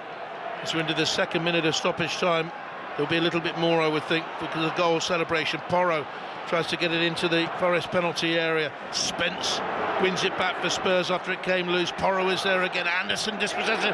Rolls to Sarr. His shot is blocked and should be cleared away by Sangare, and is. There's Archie Gray to nod forward. Hectic, harem-scarum stuff. Hasn't been enough controlled football in this first half. Here's for Tottenham, Dominic Solanke. Nudge to the right-hand side of the penalty area. Porro back to the far post. It'll be kept in by Tell, will it? Well, he thinks so. The assistant's flag has stayed down. Forest are appealing for a goal kick. Now Sarr, just outside the penalty area to Tell. Great cries of shoot. He responds. It's the bar. Lovely effort. Now he's had a pull back in the middle. Romero's gone down. They want a penalty, Tottenham fans. All they do have is a free kick given the other way. What a mess. Sort that one out, referee and VAR. That was an initially brilliant strike from Matthias Tell on the left-hand side. Cuts in on his right foot again. Gets the better of the Nottingham Forest fullback. Opens his body up, and it's a curling shot up and above Matt Sells. I think the Nottingham Forest goalkeeper gets the slightest of touches on it onto the bar, and it comes back into the 6-yard box. And we're just looking at it again. Christian Romero looks to have had his shirt pulled back by Nico Williams. At least that's what the Spurs fans and players are asking for. That, in the first place, is a wonderful save by Matt Sells onto the crossbar. It really is. It's a goal-saving save. It's brilliant. Absolutely superb. But when it comes back into the 6-yard box, there's questions whether Romero's shirt was tugged by Nico Williams. Then the free kick was given for a Richarlison challenge as he went to hook in the loose ball. It was unintentional, but it was a foul. They are checking for a penalty here. They've got a case. They really have got a case, you know. Confirm an on-field decision of goal side. Penalty. Check complete. The check is complete and no penalty is given. His arm seemed to come across the shoulder of Romero and hoik him back, but no penalty is given. Do you know what? If he'd have given that on the pitch, that wouldn't have been overturned. But we're in that type of area. That is down to subjectivity. If the referee had given that, VAR would not have intervened. But because he hasn't, they don't see that as a big enough error. And the referee is ready to blow for half-time any second now. Murillo chops it deep into the Tottenham territory. And when Vicario gets it out, the half-time whistle will blow, and it does duly blow. Boos from the Tottenham fans, not for their performance, but because they weren't given a penalty later on. Jesus with the header just before the stroke of half-time, finding space at the far post to nod in his 13th goal. Harum scarum, plenty of noise. Familiar story here. Paul Robinson, Spurs are trailing at home. Well, it's been frantic, hasn't it? I mean, you can't fault the attitude of the Tottenham players and the way that they've set about this game. They've closed down with intensity, with passion. They've worked extremely hard. But as I think you quite rightly touched on, Jonathan, there's a little bit of quality that lacked, especially when they got in the final third. They've had numerous corners, they've had numerous set plays. When you look at every statistic, they've dominated in every single aspect of the game without putting the finishing touches to it. A really good opportunity there for Matthias Tell at the end. Matt Sells produces a wonder save, but then they've just been hit by a sucker punch. Everything that they didn't want, the performance is everything they wanted, but the half-time scoreline is everything they didn't want. And Crossy, here's another chilling fact for you. If they lose this, it will be 44 points out of a possible 165. Wow. Paul, now what a massive challenge to get that stadium at the start of the second half to sound like it did at the start of the first half. Well, do you know what? I thought that, but when the goal went in, Tottenham went right down the other end and picked up from where they'd left off before the Nottingham Forest set play. And actually, does that relieve a little bit of pressure? Maybe I'm being a little bit optimistic, but does that take the pressure off protecting a clean sheet, if you like? They've now got nothing to lose. They can go out, they can play open, they can play expansive. The crowd can get behind them, and they do get that goal back, and then they'll be in the ascendancy to go and get another one. Listen, it's not ideal going a goal down. It's certainly not what you would want. But from a Tottenham point of view is now they've got nothing to lose in this second half. They've got to go for it. They've played well. I mean, it's been frantic. Like I said, there's been no real quality in it. It's been two teams that have battled extremely hard. And Tottenham, you can see the application, what they've put in, without the end product. Paul, Jonathan, thank you for the time being. So Nottingham Forest leading at Tottenham Hotspur. That would take them up to 32 points and 16th position. They would move ahead of Spurs. And if West Ham could get a win at Aston Villa, Spurs would end the day in the relegation zone. But a lot would have to change for that, Chris Coles. Would have to change, Steve, because West Ham have offered precious little this afternoon. They trail at Villa Park 1-0. Again, Villa have dominated. They should have a far greater advantage. The goal they did score was nicely crafted from a set piece. Cashed to McGinn via Sancho across the edge of the box. McGinn curling into the far corner. That was arguably the hardest opportunity to take. Watkins twice from close range. A Rodgers header cleared off the line, and a penalty given on field by Paul Tierney for a Mavropanos challenge on Watkins, but swiftly sent to the screen to overturn his decision, with Mavropanos clearly winning the ball. West Ham have spent most of the half defending, and as such have offered next to nothing going forward. Aston Villa 1, West Ham 0. Don't forget, earlier in the Premier League, massive result for Sunderland, winning 2-1 at Newcastle in the derby. They've done the double over them.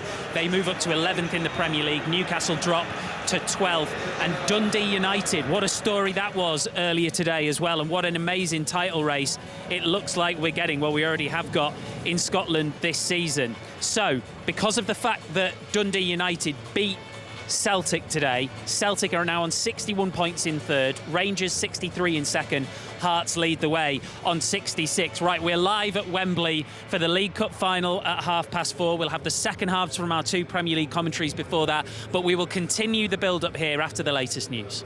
The voice of the UK. This is BBC Radio 5 Live. Thank you, Chris. And with the latest news on BBC Radio 5 Live, this is James Wickham. The government says it has no plans to introduce a cap on the profits of energy companies. The Prime Minister's own cost of living advisor, Lord Walker, suggested the measure in order to stop firms exploiting the crisis in Iran to make money. The regulator, Ofgem, is currently assessing the level of the next energy price cap. The Shadow Community Secretary, Sir James Cleverly, dismissed the idea of a profits cap and called for ministers to bring down bills instead. A huge chunk of their bills are because of taxes, particularly green levies. We're advocating a reducing of the amount of money that the government adds to those bills. Let's start off with that. Let's also make sure we are better utilising our own oil and gas capability so that we are not reliant so heavily on imported energy sources. Iran's threatened to irreversibly destroy US-linked energy sites in the Middle East in response to President Trump's 48-hour deadline to reopen the Strait of Hormuz. The president said the US would target Iranian power plants if the shipping route isn't fully restored. Tehran's continuing an assault on Israel after missiles broke through the air defences last night and this morning. More than a dozen people have been injured in Tel Aviv. Dr. Sanam Vakil is director of the Middle East and North Africa programme at Chatham House. 2 days ago, Donald Trump said the U.S. would like to wind things down, but we have to look at the reality on the ground. More troops are going into the Middle East from the United States. The messaging signals that Iran is also retaliating, having also hit Israel in a serious way. This war isn't ending anytime soon, and the price is going to be paid by civilians everywhere. And a police officer from Kent who was involved in a car crash when responding to an emergency call last week has died. The force said PC Bradley Cork, who was 27, died trying to save the lives of others who were in danger. A second officer who was injured in the incident in Farningham on Thursday remains critically ill. On BBC iPlayer. The question has become more urgent. How do we sort fact from fiction? How can we believe what we see? The hit drama returns. That is not the shooter I saw. Why am I the only one who saw the suspect? You think this is correction? Yes, sir. The news footage has been deep-faked. Do you trust her judgment? I don't trust, period. The new series of The Capture. Famously unreliable things, memories. You can't hack a memory. Stranger things have happened. Watch on BBC iPlayer. This is 5 Live Sports with Steve Crossman. Listen on BBC Sounds. OK, second half commentary of Tottenham 0, Nottingham Forest 1 to come on 5 Live. On 5 Sports Extra, Villa leading West Ham by 1-0. That's where you'll get the second half commentary. Already today, it finished Newcastle 1, Sunderland 2. Reaction on the way to that very shortly. We are live from Wembley Stadium, and I am pitchside with former Arsenal and England man Matt Upson. Good afternoon. Hello, Steve. How are you? Very good, thank you. Excellent. I suspect neither of us are as good as the young man who is walking right towards us now, Max Dowman, who has his headphones on. He's about 5 metres away from us. He's just posing for a couple of photographs, actually. And he's had, I mean, look, just above us, that big spider cam is focused in on him.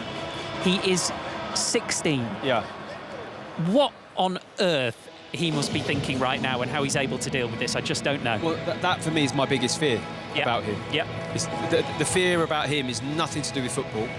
It's about what's going to come now after being a sensation at that age. We look through history and we can see how difficult it can be for young sports stars in any sport that achieve and break through in that manner at that age is incredibly tough. And I think just small steps, take a step back sometimes and just breathe. You know, he's going to be a sensational player, but just give it time. You know what I mean? Let's not kind of clamber all over it too early. We've also got Joe Hart with us, who's on Match of the Day later. Afternoon, Joe. Good afternoon, gentlemen. Do you sort of share that I'm hearing, Joe, from a lot of ex-players, that people want to get excited about him because he is exciting, and yet at the same time you really have to think about what is best for him right now at that age? Oh, yeah, I suppose, but just thinking about it, you said obviously the spider cams follow him into the stadium and everyone's talking about him. That's normal for him. He's been a superstar probably since he's laced up the boots, and wherever he's been the main attraction, and that's not changed. That's not saying that he's gonna be okay with it, but just from his point of view, I think it would be strange for it not to be that way. He's such a good player. He's so composed. I watched him score that goal at Everton. There was no emotion when he scored. He expected to score the goal. It was only when he realised how much it affected the stadium that he actually started living in that moment. But you're right, I agree with you, Matt. He needs good people around him. I think Mikel Arteta really wants to protect him, wants to look after him. I think Arsenal want to look after him. So, look, let's just let the boy flourish. He looks a really exciting talent, and I'm really excited to see where he's going to take his career. As far as today goes, Matt, that we always talk about the fearlessness of youth, which is certainly on his side if he's involved. Yeah, I mean, we'll have to wait and see when the teams come out. It's going to be quite interesting, both sides, isn't it, as to what the starting 11 is. But well, we haven't seen a Barrechi, have we? No, which is interesting. Yeah. You know, so there's we'll have to wait and see. But I think in regards to Dowman, I just think he's at the level. So all ready to be that good. And I don't just mean in terms of technically, I think his timing is the way he sees the game, the way he lures the ball. He's creating time around himself all the time. So I think him to come on is the ideal player in any situation, certainly for Arsenal. And it's come right on cue. I think that the timing of the season, Arsenal probably hitting a little bit of a slump around that Everton time. It was such a massive game for them, and to have that impact of a young academy player at that point was just perfect. So, I'd love to see him feature today at some point, and what an experience it will be here. I mean, it's just what a fantastic final it could be. What a final, Joe. Exactly. There is just so much about it which is so exciting. Yeah, I can't wait. The two top teams in the Premier League fighting out. I think that's a bit of a rarity when it comes to this competition, especially. But there's so much on it. I think obviously Arsenal had a really good weekend last weekend, with City slipping up to an extent, but statements can be made today. I think Arsenal have been so consistent all season in being able to grind out results, and City haven't been as consistent. I think that stands with their league position and going out of the Champions League. But we all know if they can click into gear, they can cause them a lot of problems today. Let's talk goalkeepers then, Joe. Obviously the big story that we were waiting for is whether or not it would be James Trafford or Gianluigi Donnarumma. In fact, I've just seen, speaking of goalkeepers, just seen Jens Lehmann walking down the stairs in front of us, former Arsenal great, of course. Do you think that's the right call? Trafford's been the cup goalkeeper, so he plays in the cup final? Yeah, of course. Why not? I think that's what he was signed, when he signed and they decided on Donnarumma. It was the only thing that could happen. If you want harmony in the squad, you want to have that little bit of trust that's going to be there. I think Trafford's been excellent every time he's played. I think he was player of the round in the semi-final over the two legs as well. So yeah, I don't think it really affects Man City. Both dominant keepers. Obviously, ideally, you'd want to have played a few more games going into it, but it's a great opportunity for him, and he's still got a real opportunity to play a huge part in two of the cups for Man City this season. I suppose the other thing, Matt, is it's a massive show of faith, that, because if you were James Trafford, you could be forgiven for thinking, what does my manager think about me at the minute, because he brought Donnarumma and he's behind Donnarumma. He didn't have to pick him for this game. It is a massive game, not just for the cup final, but because of what impact it could have on the rest of the season. Yeah. So that'll be a big deal for him. It will. And I think Joe's hit the nail on the head in the sense of the harmony and the mood. And the players pick up on if you feel a player's not been treated quite respectfully or properly. I think that really is one of the most damaging things in the dressing room, to be honest. So I think managers have to be acutely aware of that, and I'm sure both Pep and Mikel Arteta really are. And he's done, when I see him, he's done well enough, and he obviously came back to the club hoping to play more. Donnarumma came in late.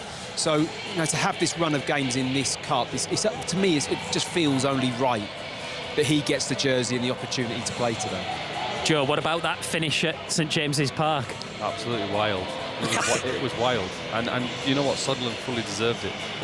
Obviously they started slowly, Newcastle capitalised on it, but Robbie was brilliant today. I think Danny's going to do a piece on him later. He was an absolute machine for Sunderland, and even with all the changes, they were the side that looked likely to win it, and in the end they managed to get it over the line.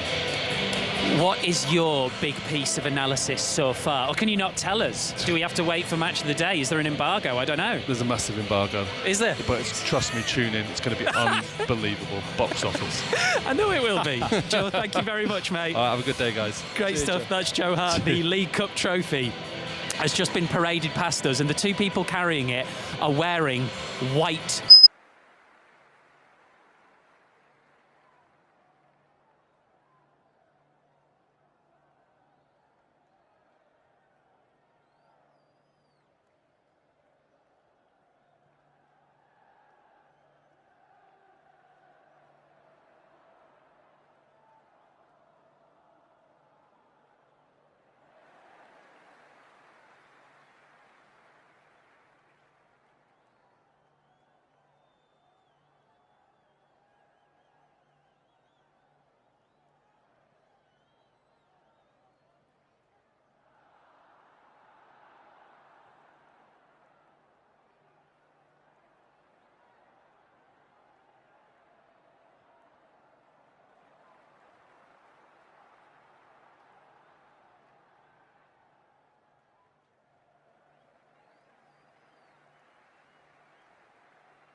Behind them with 53. Your thoughts there, Chris? Who's winning that league?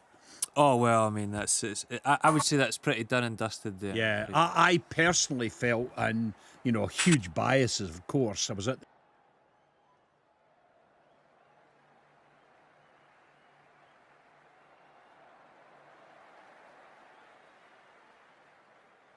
a period of time where if they'd beaten St Johnstone and if they beat Wraith Rovers, they would have been really within catching distance. But that's two big ifs, the first of which is gone. Yeah, you know. Yeah. No, St Johnstone. Comedian Liam Farrelly's got in touch. Big St Mirren fan. Oh, Liam. I know. Big St Mirren fan, and Liam's got in touch, and he's saying that Robinson usually needs a pre-season. Remember, Celtic fans were all saying this about Wilfred Nancy. Aye, to get his style of football across when he came into you, was it? Instance, but also I think he's guilty of an accumulation as well. But that's what the referee's just been pointing to various areas of the ground. Tottenham have a free kick. If they can level it up, you'd sort of bet on them going on to win the game. The way it's been played, they're full of energy. They just need to overcome this mental block at the moment of training. But to give Nottingham Forest credit where it's due, they've defended stoutly and really thrown bodies in for the cause. It will be a massive, massive win for them if they can pull this off. Here's Porro, 5 yards in from the right-hand touch, and in comes the cross, headed well wide by Christian Romero. It's gone, 5 yards wide of the far post ahead. No, it was disappointing from a Tottenham point of view. We talk all the time about set plays. That was a set play in a decent area. But Pedro Porro stood over the ball, and there didn't look to be any type of organisation. He was beckoning Lucas Bergvall nearer to him. He wanted to play it short. Romero had gone forward, Danzo had gone forward, all waiting for the delivery. He went short. The delivery finally came, but it was too far away for Romero to get a decent header on it. Down below us, Eagle Tudor had a little word with Bruno Saltor, one of his assistants, former Brighton player. Came to the touchline and shouted something out, but I don't know what he said, but Tottenham have immediately got themselves into a bit of a pickle. Sarr nearly got caught in possession 2 yards outside his own penalty. Now they have a chance to bring it away on 5 live. 54 minutes gone, they trail 1-0. Big diagonal by Romero, left-hand touchline. Teller's brought it down very, very well and gets an early cross into the box. Murillo, a fine header away. Archie Gray just outside the penalty area. Thought about a shot, finds Bergvall. In comes the cross all the way through the box. Tell, Forest packing red shirts back inside that penalty area. Tell has support back up the line with Udogie. Udogie, left-hand corner of the penalty area. Low, disappointing cross. And it's hammered away by Gibbs White. Throw in to Tottenham, halfway inside the Forest half. They trail 1-0 on 5 live from the BBC. And here's Udogie. Udogie to have a look, then rolls square just outside the penalty area. Archie Gray again thought about a shot. No. Porro is there in support. Tottenham continue the passing. Back it comes to the left-hand touchline. Tell now to run his man who's in front of him. Omar Hutchinson gets a return to him from Udogie. Square, Archie Gray must shoot, does shoot, blocked by Anderson, comes back to Gray's left foot and he swipes it 10 yards over. Possession again in a really good area for Tottenham. That's 3 occasions now Archie Gray has been urged to shoot from those Tottenham supporters behind the goal away to our left. This time he takes it on and it's blocked. He had more time and space, should have potentially got the shot off quicker. But again, what I said in the first half, no Tottenham player wants to be the one who gives the ball away. They're too cautious with possession. They're trying to score the perfect goal. Get the ball across the box, get the ball whipped across the 6-yard box, get bodies flying in, cause problems. It's all too easy when it's in front of this Nottingham Forest defence. Not new problems for Spurs. They've conceded, but they've only kept 21 clean sheets in 80 games. They're trailing at home. 10 home defeats here last season and 10 this season. These aren't new problems. Porro at right back, loves to go forward in a right wing back position, but as a right back he's suspect. Udogie on the left, he was suspect there. And Nottingham Forest have a free kick. Same Udogie, lovely going forward in a wing back situation, but as a orthodox left back, not too hot. It's a free kick here for Nottingham Forest. It's 10 yards, maybe 12 yards inside the Tottenham half. They trail 1-0 and it's about 3 or 4 yards right of centre.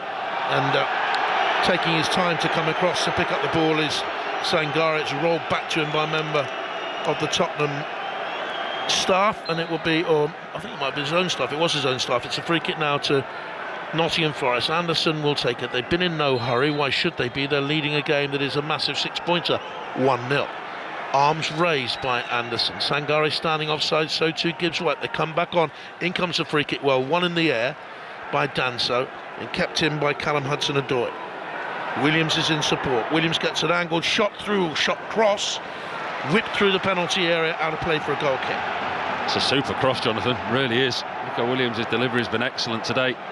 Came from a longer free kick that Anderson put into the box. It was cleared only as far as Williams on the angle, about 35 yards out. It's a cross-come shot to the far post. And in Nottingham Forest touch, Murillo was rushing in at the far post. Tottenham would have been in trouble. Oh, for a Chris Wood. 20 goals last season, just the 3 this season. Hasn't played since the 18th of October, had a knee operation. They need him back for the closing games. Here's Anderson. Williams is out wide to the left-hand side. 1-0 to Forest. Williams cushions the ball. Feints to cross it, then finds Anderson again. And out to the touchline and Hudson-Odoi. Tottenham with a lot of defenders back and well set by now. The move lacked a little bit of pace, was overthought perhaps. Here's Anderson, still on that left-hand touchline. Bergvall tucked up tight behind him. He finds Murillo and then square across the back forward to Milenkovic. Great noise in the stadium, you have to say now, from both sets of supporters, but the Tottenham fans are really hollering for their club to get back into the game. They know the importance of this. Bergvall wins the ball for Tottenham, his foul. It's a free kick to Spurs, who wanted to go on. They said they had the advantage and the referee says no. Gibbs White's arguing about something. None of them are happy. All of them are in the referee's ear. Tottenham players wanting the free kick, wanting to take the free kick quickly. Gibbs White in the referee's ear about something that happened earlier on in the game, I think. It's been a difficult one for the referee. Maybe the reason he's just let it go. I remember the last time Tottenham weren't in the top flight. It was 1977, 1978. We're to Villa in just a second time. Let's wait and see if this free kick comes to nothing. It doesn't. Here's Chris Coles. A bit more life about West Ham at the start of this second half, still trailing to Villa by a 1-0, but a couple of changes at half-time. Traore and Wilson for Potts and Castellanos. They've done the trick. Bowen not too far away, and an effort from Disasi, a header straight at Martinez. But still, as we approach the hour, Villa 1, West Ham 0. Anderson heads on for Forest, brought down and controlled by Jesus, crumpled under a challenge from Romero, who buccaneers forward to the edge of the Forest penalty area, holds up possession, spins, thought about a pass to Bergvall, tries to spin again, and is seen off by a combination of Sangare and Williams, goes down, no free kick given. Tottenham have a problem. Their centre-back is 40 yards inside the Forest half and trotting back. Here's Forest on the attack on the left-hand side. Romero 10 yards from his own penalty, his own half, still not back in his own half. He's now back in his own half. Forrester inside the Tottenham penalty area. It's square ball. It's Hutchinson left foot. It's blocked by Bergvall, and Forest have possession again. And now Romero's back into position. That's not good enough. That's not good enough. His tracking back was awful. There was absolutely no tracking back. He was the highest Tottenham player up the pitch. Yes, he got caught in the opposition half. He thought he should have had a free kick, but you put that to one side. If the free kick's not given, you get back in as quick as you can. Endangered his team. He has possession. There's no doubt in his qualities. Absolutely, he's gritty, determined, muscular, irresponsible, bit crazy. You were doing so well there. Diego Simeone described him something very similar this week, didn't he? He spoke very, very highly of him. Certainly maybe had his head turned in that way. Well, I think that's what the rumour machine has it, doesn't it? Romero heading away in the summer. He's got another year left of his contract beyond this one. Here's Richarlison. He telegraphed the pass and Hutchinson was there. And Tottenham Hotspur pressurised now, trailing 1-0, have no fluency in their game whatsoever. It's staccato. Williams for Nottingham Forest, who looks smooth in comparison, with 61 gone on the 1-0 lead on 5 Live. No club football for you in the men's game, but we have Arsenal Chelsea in the Champions League quarter-final for you on Tuesday, build up from 7 o'clock. And here's Gibbs White for Nottingham Forest, hopes to go to the World Cup with England, finds that left-hand side. Hudson-Odoi up through the gears to the byline. Gibbs White! It's 2! It's 2! And it was as simple as that. And when they're taking on his fullback, gets to the dead ball line, pulls it into the middle. Gibbs White, with all the freedom of North London, between the penalty spot and the 6-yard area, drove beyond Vicarro. Tottenham 0, Nottingham Forest 2. Big goal for Nottingham Forest. Works really well down the left-hand side. Callum Hudson-Odoi, I think it is. Gets the wrong side of his fullback, gets to the byline, cuts it back into the 6-yard box, and there he is, Morgan Gibbs-White. He's got the freedom of the Tottenham Hotspur Stadium, completely unmarked. Vicario tries in vain to keep it out. It's a really good piece of wing play down the left-hand side. 7-8 yards out, he is Morgan Gibbs-White. A controlled finish with his left foot under the body of the diving Vicario, and that could prove to be a massive, massive goal in the fight to stay in the Premier League. Could the goalkeeper have done better there, Paul? It came at him at a lick, it has to be said. No, listen, he's at his near post. He's cut the angle off to try and cut the initial cross out. The ball's moved across the 6-yard box, across the goal. He has to move his body, get across, and then to his credit, he flings himself at it, and it just hits the underside of his chest. Victory for Forest will take them to 32 points, a point below Leeds, 2 points above Spurs. If West Ham can come back from a goal down at Villa, stays like this, Spurs will be in the relegation zone. Have they got the character in the squad to get out of the relegation zone? Still a long way to go in this game. The Nottingham Forest fans are triumphant in the far left-hand corner of the ground in this wonderful stadium. A stadium built for Champions League football, a stadium built for Premier League title challenges, not a stadium built for second-tier football. But that is a real threat again now, after the little lift in spirits with the draw at Liverpool and the win against Atleti in the week. Jonathan, if they don't get out anything from this game today, they are in big, big trouble, Tottenham now. Real big trouble after this. Especially the next game is away at Sunderland, buoyant after their win in the derby game against Newcastle. They have a Brighton team who are richly improved in recent weeks. They'll go to a Wolves team heading down, but again, improved. Gray, this game was pivotal for both of these clubs. Win and you go into the remainder buoyant. Lose and despondency could creak into every cell of your body. Tottenham have possession. Bergvall on 5 Live, 64 minutes gone, they're 2-0 down. Porro space the measure across, in it comes. Looking for Sarr, well headed away by Milenkovic. I have to say Milenkovic and Murillo have been superb. They've been really, really good as a parent. Another good piece of defensive play there from Milenkovic. Really good positioning, gets the header in across the near post. Sarr thought he was going to have an opportunity on goal. Good ball into the box from Pedro Porro, had the space to do so. Good defensive header. Problem for Spurs. Tell is down, look to the bench, doesn't look happy. He's got his hands on his hips, and again he's looking despondently towards the Tottenham bench. The referee is having a word in his shell light to see if he's okay. Needs treatment. Across goes Dominic Solanke, and the Tottenham physios are called on. Always worrying, isn't it, when a player goes down and they haven't been involved in the build-up of play. And Matthias Tell has been Tottenham's biggest attacking threat for what they've had, especially in the first half. Use him as an outlet, get him in off this touchline, balls into the box. If he comes off, it'll be a blow for Tottenham. Well, they're getting one of the substitutes ready to come on.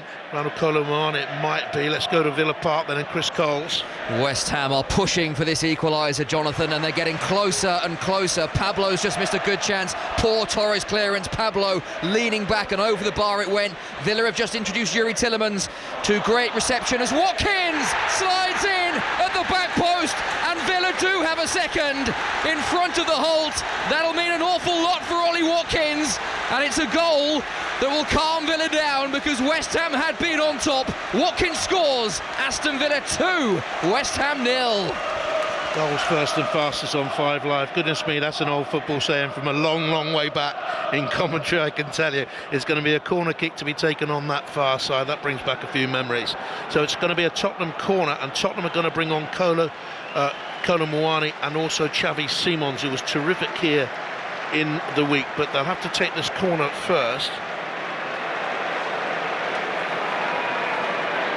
Richarlison is departing. Tell has gone. Richarlison is trudging around very slowly. He's not too happy at all there. He's getting a sympathetic applause from the Tottenham fans, but he looks, well, disgruntled isn't the word. Disgusted would be, perhaps. Simons, again, can he reproduce the form he showed against Atleti in the week? Not the form he's shown in the league since he arrived. Big shout here by the manager to make a second change. But one substitution left. We're not even at the three-quarter mark. They trail 2-0. Out swings the corner from Porro, right-footed. It's loose until it's lumped away downfield by Murillo. What do you make of the substitution, Robbo? Go with Rob or Robbo, whatever you want, Jonathan. Happy with either. I've got Rob on one side and Robbo on the other side. I'm just waiting to see now. They're just taking up their positions after departing from that corner. It's certainly an attacking change. Richarlison, personally, you know that I like him. I would have left him on because I think he just gives you something else. I think he drags everyone up by the laces, and I think he puts in a performance. I think they've got a lot of attacking players on the pitch now. They've got Simmons, Solanke, Moani.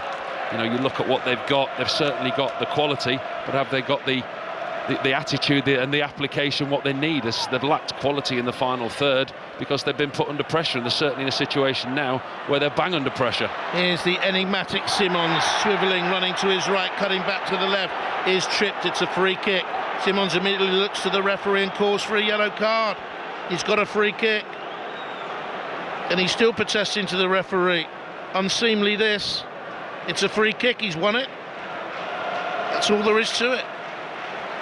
Does well, Simmons. That's his first touch of the ball. Runs straight at the 18-yard box. That's what they've been missing, Tottenham. The directness, the first thought there from Simmons wasn't to play the ball forward, it was to run with the ball forward, take somebody on, make something happen. He's won a free kick. What is this? I mean, this is a long way out. Pedro Porro's over the ball. I can't think he can trouble Matt Sells from this type of distance. He's got talent, Xavi Simmons, undoubtedly. My question mark about him has always been, why did Barcelona have a look, didn't use him? Paris Saint-Germain twice had him, didn't want him. PSV had him, didn't want him. Leipzig had him, didn't want him. Forest are going to make a couple of substitutions any second now. It's a free kick to Tottenham. They trail 2-0. Just past the midway mark of the second half. Porro from 30 yards out, dinks it into the penalty. Gray touches it on. Danso can't keep it in. Goal kick. Miserable that was. Yeah, it was a poor set play from Tottenham. Two straight, one of those where it was caught between a rock and a hard place. He didn't know whether to lift it central or lift it to the far post.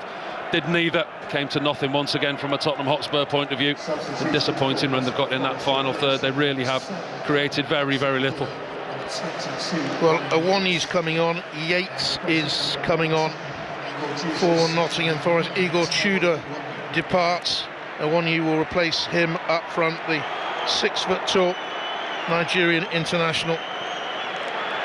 And the other player to go off is Hudson-Odoi, to be replaced by a more defensive-minded Ryan Yates. Mr. Nottingham Forest joined as a youth team player back in 2005, aged 8, and he was terrific in the week.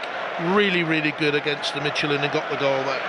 Scored a super goal midweek, didn't he? I think he probably counted himself unlucky not to have started the game today. Certainly give the manager selection problems, along with him and James McAtee. I thought they were excellent in the way that Forest progressed. Mind you, they didn't take the best penalties, Midtjylland, did they? Oh, they were shocking.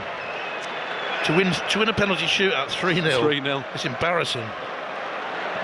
So Forest got on with it with a goal kick. 20 minutes to go. Gibbs White's pushed out further to the left-hand side. Yates in a more central defensive position as Ola Aina cranes his neck to head it away. It's edged on in midfield by Yates and spilled up by Tottenham Hotspur. Have they got what it takes to get back into the game? Both teams had European ventures. Forest had the trip, Tottenham were here. I think it's more like, have they got the mental capacity now, the mental strength to come back into it? Tottenham Hotspur. Danso to his right hand side is Romero. Romero arcs the ball up to Kolo Muani to head down to Solanke. And now Simmons, 20 yards out from goal. 5 live from the BBC, 2-0 Forest. And Sa, 10 yards away to his right-hand side, wearing the turquoise boots, is Romero. White shirt obscuring his navy shorts. Simmons with a back heel to Udogie. Loves to gallop forward on the left-hand side. Will he leave gaps behind as Tottenham chase the game? Simmons with a cross, good shot from the goalkeeper and his defenders. It goes all the way through. Good combination at the back there. Assured, communication strong. Good sign at the start of the stage of the game. I've watched them now for 72 minutes now, Tottenham, and I can't fathom what pattern of play that they're looking for. You know, there's no real ideas. Actually, Gray had the ball there. He looked up, all he saw was static white shirts in front of him. They rotate possession, they get it wide, they put a cross in the box every now and then. Sometimes they go back into the middle. Since Igor Tudor's been in charge, he's played different formations with different personnel, looking for the answers. Said the other week against Liverpool that was possibly the worst result they could have had. A 1-1 draw, 1 point is not good enough for them, and it kept the manager in a job. And they're in exactly the same situation as they were before they went to Anfield last week. They've been devoid of ideas, it's been slow, it's been methodical, it's been better. It's been, without doubt, the attitude and application at the start, but overall performance has been nowhere near.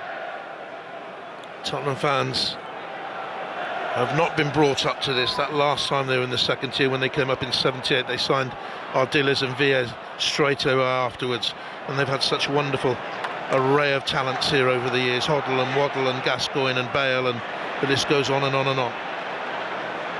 It's a club built on a culture of football.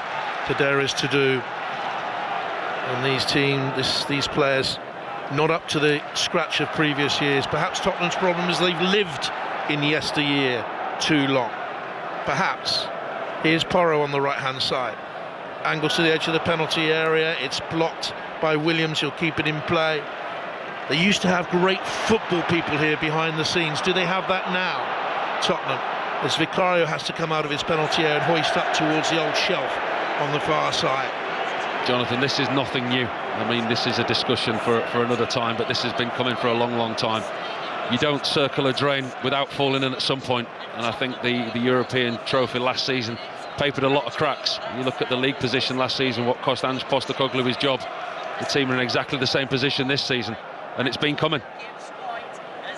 It's not they haven't spent money. 196 million last season, 175 this season. Thrown money at it, changed the managers. Is the culture a toxic culture much further up the club? Tottenham fans will have their view. Here's Bergvall for them. Certainly bright. He is. Porro on the right-hand touchline. They have 16 minutes to go before they suffer another home defeat and they drop deeper into the relegation mire. And the performances against Liverpool and Athletic will just be dubbed a full storm. Gray, 30 yards out from goal. Porro's to the right touchline. Villa leading West Ham 2-0. Forest leading Tottenham 2-0. Romero to Gray. Have to feel sorry for him. He's been played right back, central midfield. He's played all over. Played in a back three. Such a brilliant young player. Here's Udogie down the left-hand side. In comes a cross, stabbed wide by Bergvall. There was your chance. There was your chance. Yeah, really good piece of wing play from Udogie. Gets down the left-hand side, puts it across. Bergvall arriving late, tries to take it on the slide. It was just in front of him, just on the stretch. Maybe opens his right foot out too much. He's looking for that far post. He's trying to be too clever with it. Just needs to get a surface, opens his foot out. He goes wide of the far post.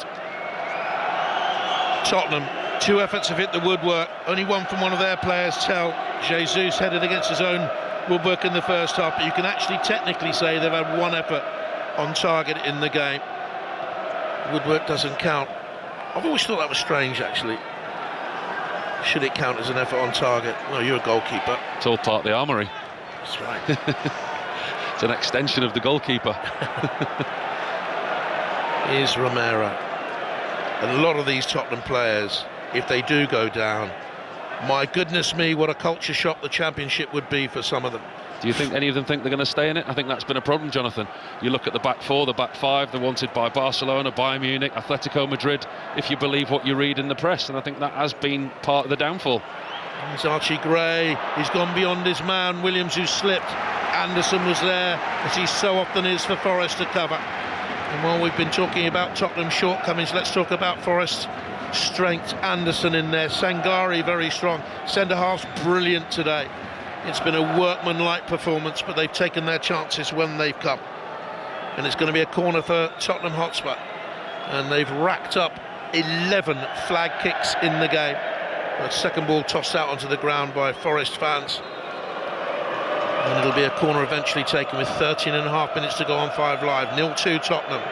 Outswings a disappointing corner that gives away, heads on Sarr with the effort. It's deflected and came off Sangare and away for a corner kick. He knew nothing about it, but it had beaten the goalkeeper, went the wrong side of the post, so as far as Tottenham are concerned. That was on its way. That really was on its way. Papsar takes on a volley, 19, 20 yards on the angle. I think, no, don't shoot, and then he hits it, and it was flying towards the bottom left-hand corner, and Matt Sells' goal came through a crowd of bodies, hit Sangare. Unfortunately for Nottingham Forest, deflects for another corner. Corner kick for Tottenham. Gray busying himself in the 6-yard area, and it comes. It's a firm header up, not quite away, and good shout again from the goalkeeper. Sells to Murillo to leave it to him, and the Belgian international drops on it. The 9th clean sheet for him this season would guarantee Nottingham Forest a huge win, and it would take them a couple of points above Spurs, 3 points above West Ham. It would be massive for them, Nottingham Forest. Vitor Pereira, their coach, unbeaten in 3 Premier League games against Spurs coming into this game. Here's Gray, back to Romero. The point you made, Jonathan, about Forest, about their spine, it's been outstanding today as Tottenham once again give the ball away aimlessly. But you look at that spine of the Nottingham Forest side, they've dug in and they've been resilient. They've played without the ball, they've defended resolutely. Milenkovic, Murillo, Anderson, Sangare, those 4 have stayed pretty central between the width of the 18-yard box and provided that stability for the rest of the team to play from a platform if and when they got the ball going forward. Been a good performance from Nottingham Forest. It will be 13 Premier League games without a win for Tottenham Hotspur, their worst run since 1935. And to your next question, no, I didn't play. No, Paul Robinson was in the team that went 13 without a win, April to November 1912. Ola Aina blocked and cleared away. It's a free kick here to Nottingham Forest. One of my most enjoyable spells as a commentator when Leeds were in the UEFA. I did it for TV. One of the TV companies used to travel around. We went out to Madeira. Madeira, that was a good trip, wasn't it? Yeah. Can't remember a lot of it, but Seems anyway. a long time ago now. Yeah. It's a good trip though. It's Terry Venables as a manager. Always good trips when Venables was around. Wonderful mentor to me, and a huge influence on so many people in the game. Sadly missed. 11 minutes to go. 5 live. 2-0 to Nottingham Forest. Milenkovic will take it. Milenkovic hoists up towards Awoniyi. He's not really touched the ball since he came on. He'll be there. Out ball now. He'll hold it up, see them out, see them through to a precious, precious victory. It'll be their 5th away win of the season. They've already won 1 more away victory than they have home victories. Awoniyi spins inside the penalty, edged out by Sarr. Solanke couldn't hold it up. Battling hard for it is Yates. Yates to try and turn beyond Udogie. It's like that is like, it's a goal kick. Oh no, it's a corner. Or is it a goal kick? It's a goal kick. That was like a harem scarum playground session there. There's one player striking for the ball, then another striking for the ball, and it got stuck between legs. I think that description is pretty accurate of the whole Tottenham performance from start to finish, in all honesty. There's been a lot of, harem scarum play, as you say, running round, chasing the ball without any real structure or level of application tactically wise going forward. No stamp of tactical organisation. Here's Bergvall. Bergvall out wide. Can he get the ball out to Kolo Muani? Bergvall's done well, and he steered the pass just behind Simmons, who shrugged his shoulders, and Sells comes out, gathers and flops on it. With 10 minutes to go, Tottenham look a beaten team here. They're a rudderless ship. That's one way. I was quite complimentary of the way that they played in the first half, because they were harem scarum, they were pressing, there was a lot of fight to win the ball back. But then when you actually break it down to the quality and what the actual end product is, there's been nothing. I've seen nothing from them today in a team structural performance, a tactical performance. I mean, he's changed the system 3 times during the game, changed personnel numerous times once again, and that's been the story of his regime. Has he just fallen upon 2 results this week that have kept him in a job? Never stays around long in a manager's situation. He had a year at Marseille. I think that was a good spell. He finished 3rd, took them into Champions League qualifying, but otherwise it's been months here, months there over the years, going back to his first job at Hajduk Split, where he won the cup back in I think it was 2013-14, something like that. As Forest look to release out wide to the right-hand side, it's just too far forward, and it's a goal kick. Jonathan, if this is a team in and around Tottenham, Nottingham Forest are a better team. And you asked me before about who's better equipped in this situation. The way that Nottingham Forest have approached this and the structure that they have in their game plan, they've come here and done a job. I've seen nothing from Tottenham to suggest anything different. And they can't complain about the support. It's been brilliant, absolutely superb. Tottenham have possession. Here's Archie Gray. Things can change in a flash. Bergvall halfway inside the Forest half. Diagonally forward, little touch off ball. Simons comes to the return. Wasn't aimed at him, but he got there, scuttling across towards this near touchline.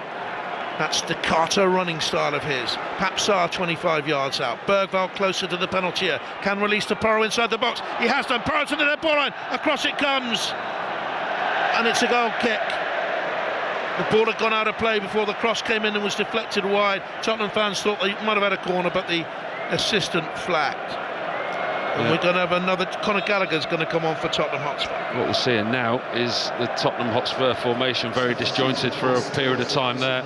Christian Romero was playing centre forward, whether that was under his stewardship or been told from the manager. Archie Gray goes off to a standing ovation and will go off to Villa Park.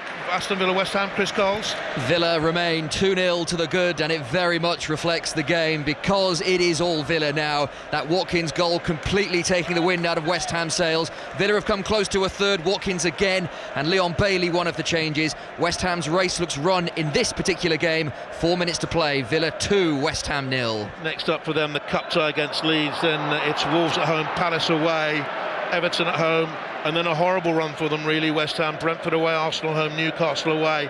They finish on the last day of the season against Leeds. That could be winner take all. Leeds still in trouble themselves, so they have a couple of winnable home games, I think. Well, how valuable does that point for Leeds United look last night? I mean, a lot of Leeds United fans went away from Ellen Road thinking it was a missed opportunity, but with results as they are today. Here's Anderson with the ball in. Headed away, partially cleared and thumped by Williams. It bounced up. Comfortable save for the goalkeeper, Vicario, who made a very good save early on in the game or early on the second half to deny Nico Williams. Romero for Tottenham. Passes out wide to the right. 5.5 to go. Porro on the charge. Porro's cross into the box. Murillo back heels it away. Nothing has got beyond Murillo and Milenkovic in the middle. They've been pillars of strength for Nottingham Forest. Well, you've got your centre-halves playing so well with your goalkeeper as well, the understanding breeds confidence. And Forest have got a free kick now for Barge. Is it Bergvall on Gibbs White? And it's the turn of Ryan Yates over there, flapping his arms to the crowd to get them more noisy, and Murillo too. Something that's come into the game in recent seasons, that. Players trying to get more support. Not too sure whether I'm a fan of it. You know, you get more support. Play well. Performing well on the pitch. It's amazing how the two go hand in hand, isn't it? Should the supporters gain their strength from the strength of players on the pitch? The answer, of course, is yes, they should. And it's going to be a free kick then to Nottingham Forest, and Matt Sells bangs it long and looks for the lighthouse up front, Taiwo Awoniyi, couldn't hold it up. Gallagher splashes it back just inside the Forest half. Ola Aina clears it away. Looks shaky for periods against Tell. They played over the top. Awoniyi has forced a corner off Danso. And there'll be enough for Nottingham Forest just to do this sort of thing with 4.5 to go. Now that's one for the commentator's view. I'm not sure they've had that one on there before. The lighthouse. What a great description of a centre forward. Tall, isn't he? Big man. I've got in my stats, he's 6 foot. He looks higher. He looks taller than 6 foot. No, he's bigger than that, isn't he? Well, he's taller than Vicario. Vicario's 6'4". That must be a misprint on from my computer at home, my typewriter. Going to be corner to Nottingham Forest on that left-hand side. 4 minutes to go. They lead 2-0. In it arcs. Milenkovic jumped, headed away, importantly, by Romero. Charges out, trying to get his defenders up, but there's no great urgency for them to get up, and Forest will pump long and away towards the far side again. Gibbs White is there, battling with Sarr in the air. He'll break out wide to Williams, brings it under control, sweeps his right-footed cross to Awoniyi. 3-0! 3-0 to Nottingham Forest in a game that to win, and the Tottenham fans flood out of the Tottenham Hotspur Stadium. Flooding away, not in their tens, not in their hundreds. They are flooding away in their thousands. Tottenham, a beaten side yet again at this majestic stadium, a stadium that could host Championship football next season. That is a probability with form like this. Tottenham 0, Nottingham Forest 3. As quickly as they came in, they are leaving even quicker. The Tottenham fans came here today full of hope, full of expectation, full of aspiration to get behind their team and support a performance of a team that want to stay in the Premier League. Nottingham Forest have drained that out of everyone. The players, the supporters, they've been excellent today, Nottingham Forest. They've been rigid, they've been hard to beat, and they've hit Tottenham right where it hurts. Again, it's a brilliant delivery from Nico Williams, contender for player of the match without a shadow of a doubt. Spurs defensive line nowhere near where I won years. Simplest of tasks for the big striker who's just come on, and the lighthouse makes it 3. He's shining bright, the lighthouse up front. 2 minutes to go. Boos ring around the Tottenham Stadium. Look at the empty seats, Paul Robinson. They've got an international break. Days without a game now. Should they change? Solanke! What a save. That's a fantastic save by Matt Sells. Well, it's a super save from Matt Sells, it really is. There's a goalkeeper's pride in keeping a clean sheet. I mean, that's come from nowhere. A turnover of possession in the midfield, 25 yards out. Solanke lets fly as the ball rises up on the volley. Low and hard to Matt Sells' left. Really good save from the Nottingham Forest goalkeeper. Then Tottenham get on the board. Half of their seats are empty. Most of their fans are in despair. In comes the cross, another good save by Sells, and the header is wide from Kolo Muani. The first save was from Danso, I believe, but Sells is so adamant to keep this clean sheet. Too little too late from a Tottenham point of view. I mean, that's a simple set play, an out-swinging corner into the near post. I think it's Solanke again who gets his head on it. Matt Sells dives to his right, gets 2 hands on it. Muani can't put the rebound on target. Good piece of goalkeeping, 2 good pieces of goalkeeping from Matt Sells. Come back into the side under Vitor Pereira, and he's certainly earned his clean sheet today. It was looking too easy for him. Should they change now, Tottenham, the manager, with this international break, few days? I think that's going to be a conversation, I really do. I think when you look at the performance at Liverpool, like I said, repeating myself again, I think that was a poor result at Liverpool because the point was no good and it kept him in his job at a really bad place for the club. Performance against an under-par Atletico Madrid, and that performance at Liverpool doesn't change anything overnight, and I think today has proved that. And again, if Nottingham Forest are one of the teams in and around Tottenham, they are by far and away better than Tottenham. He cuts an isolated figure down there on the edge of the technical area. Just about to see how many minutes of stoppage time we've got, but Tottenham have a free kick between the box and the left-hand touchline. 5 minutes of stoppage time. Free kick for Spurs. What can Porro do here?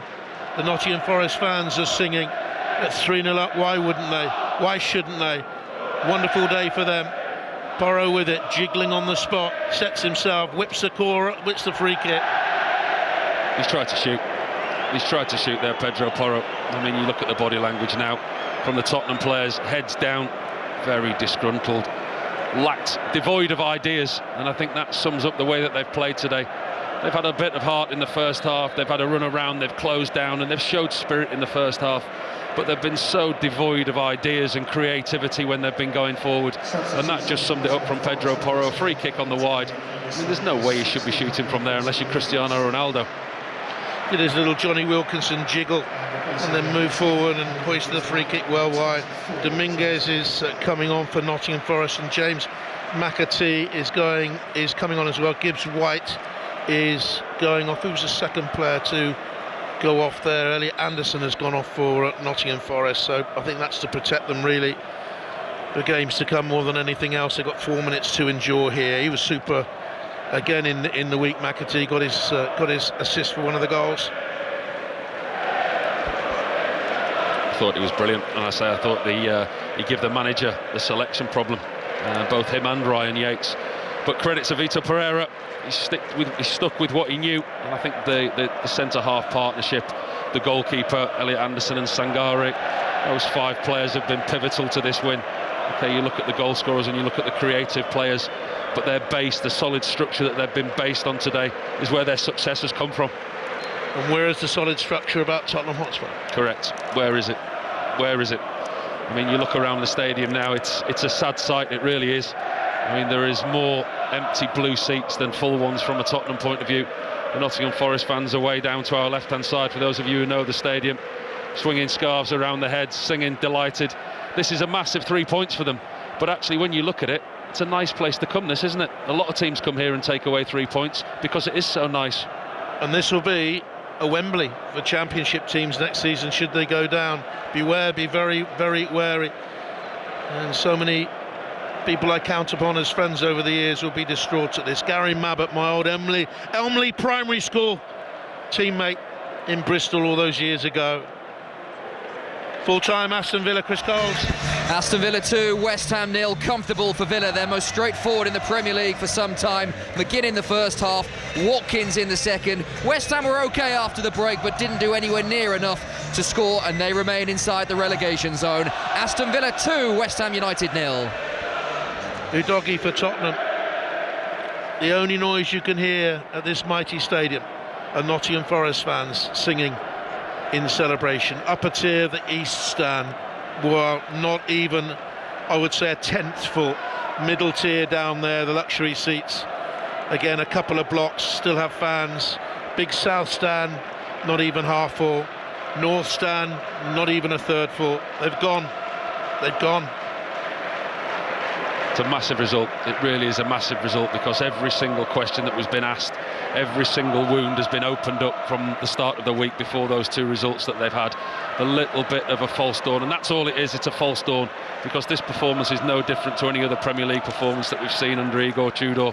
It's been poor, it's been lacklustre, it's lacked so many things today, and every single question that has been asked about this Tottenham team, go back a week, we're back there. Could take 37, 38, even 39 points, maybe the old magic figure 40 to stay up. So where are those 8, 9, 10 points going to come from? Sunderland away, Brighton at home, Wolves away, Villa away, Leeds at home, Chelsea away, Everton at home. Can't see too many there. Just don't see a structure, don't see a game plan, don't see a way of playing. I don't see a tactical idea. I see a team that's set up in the first instance that changes 2 or 3 times during a game. Personnel changes during a game. They look devoid of ideas, and a manager who's looking for something that he's yet to find, and he hasn't got any time to find it. At times they're not even facing the right way at times. Forest have been terrific. Brilliant result for them. Very good performance from them. To a man, they've played well. Tottenham have Vicario on the ball, nervous, in a scrubby patch of goal. We haven't mentioned the pitch. Looks deceptive in patches. It's not the old Tottenham pitch here. As Forest pick it up again. No, they don't. In goes very quickly to win it back. Simons couldn't get there. Loops to Vicario in goal. Bowls out to Porro. Listen to the Tottenham boos. It's all over. Listen to the boos.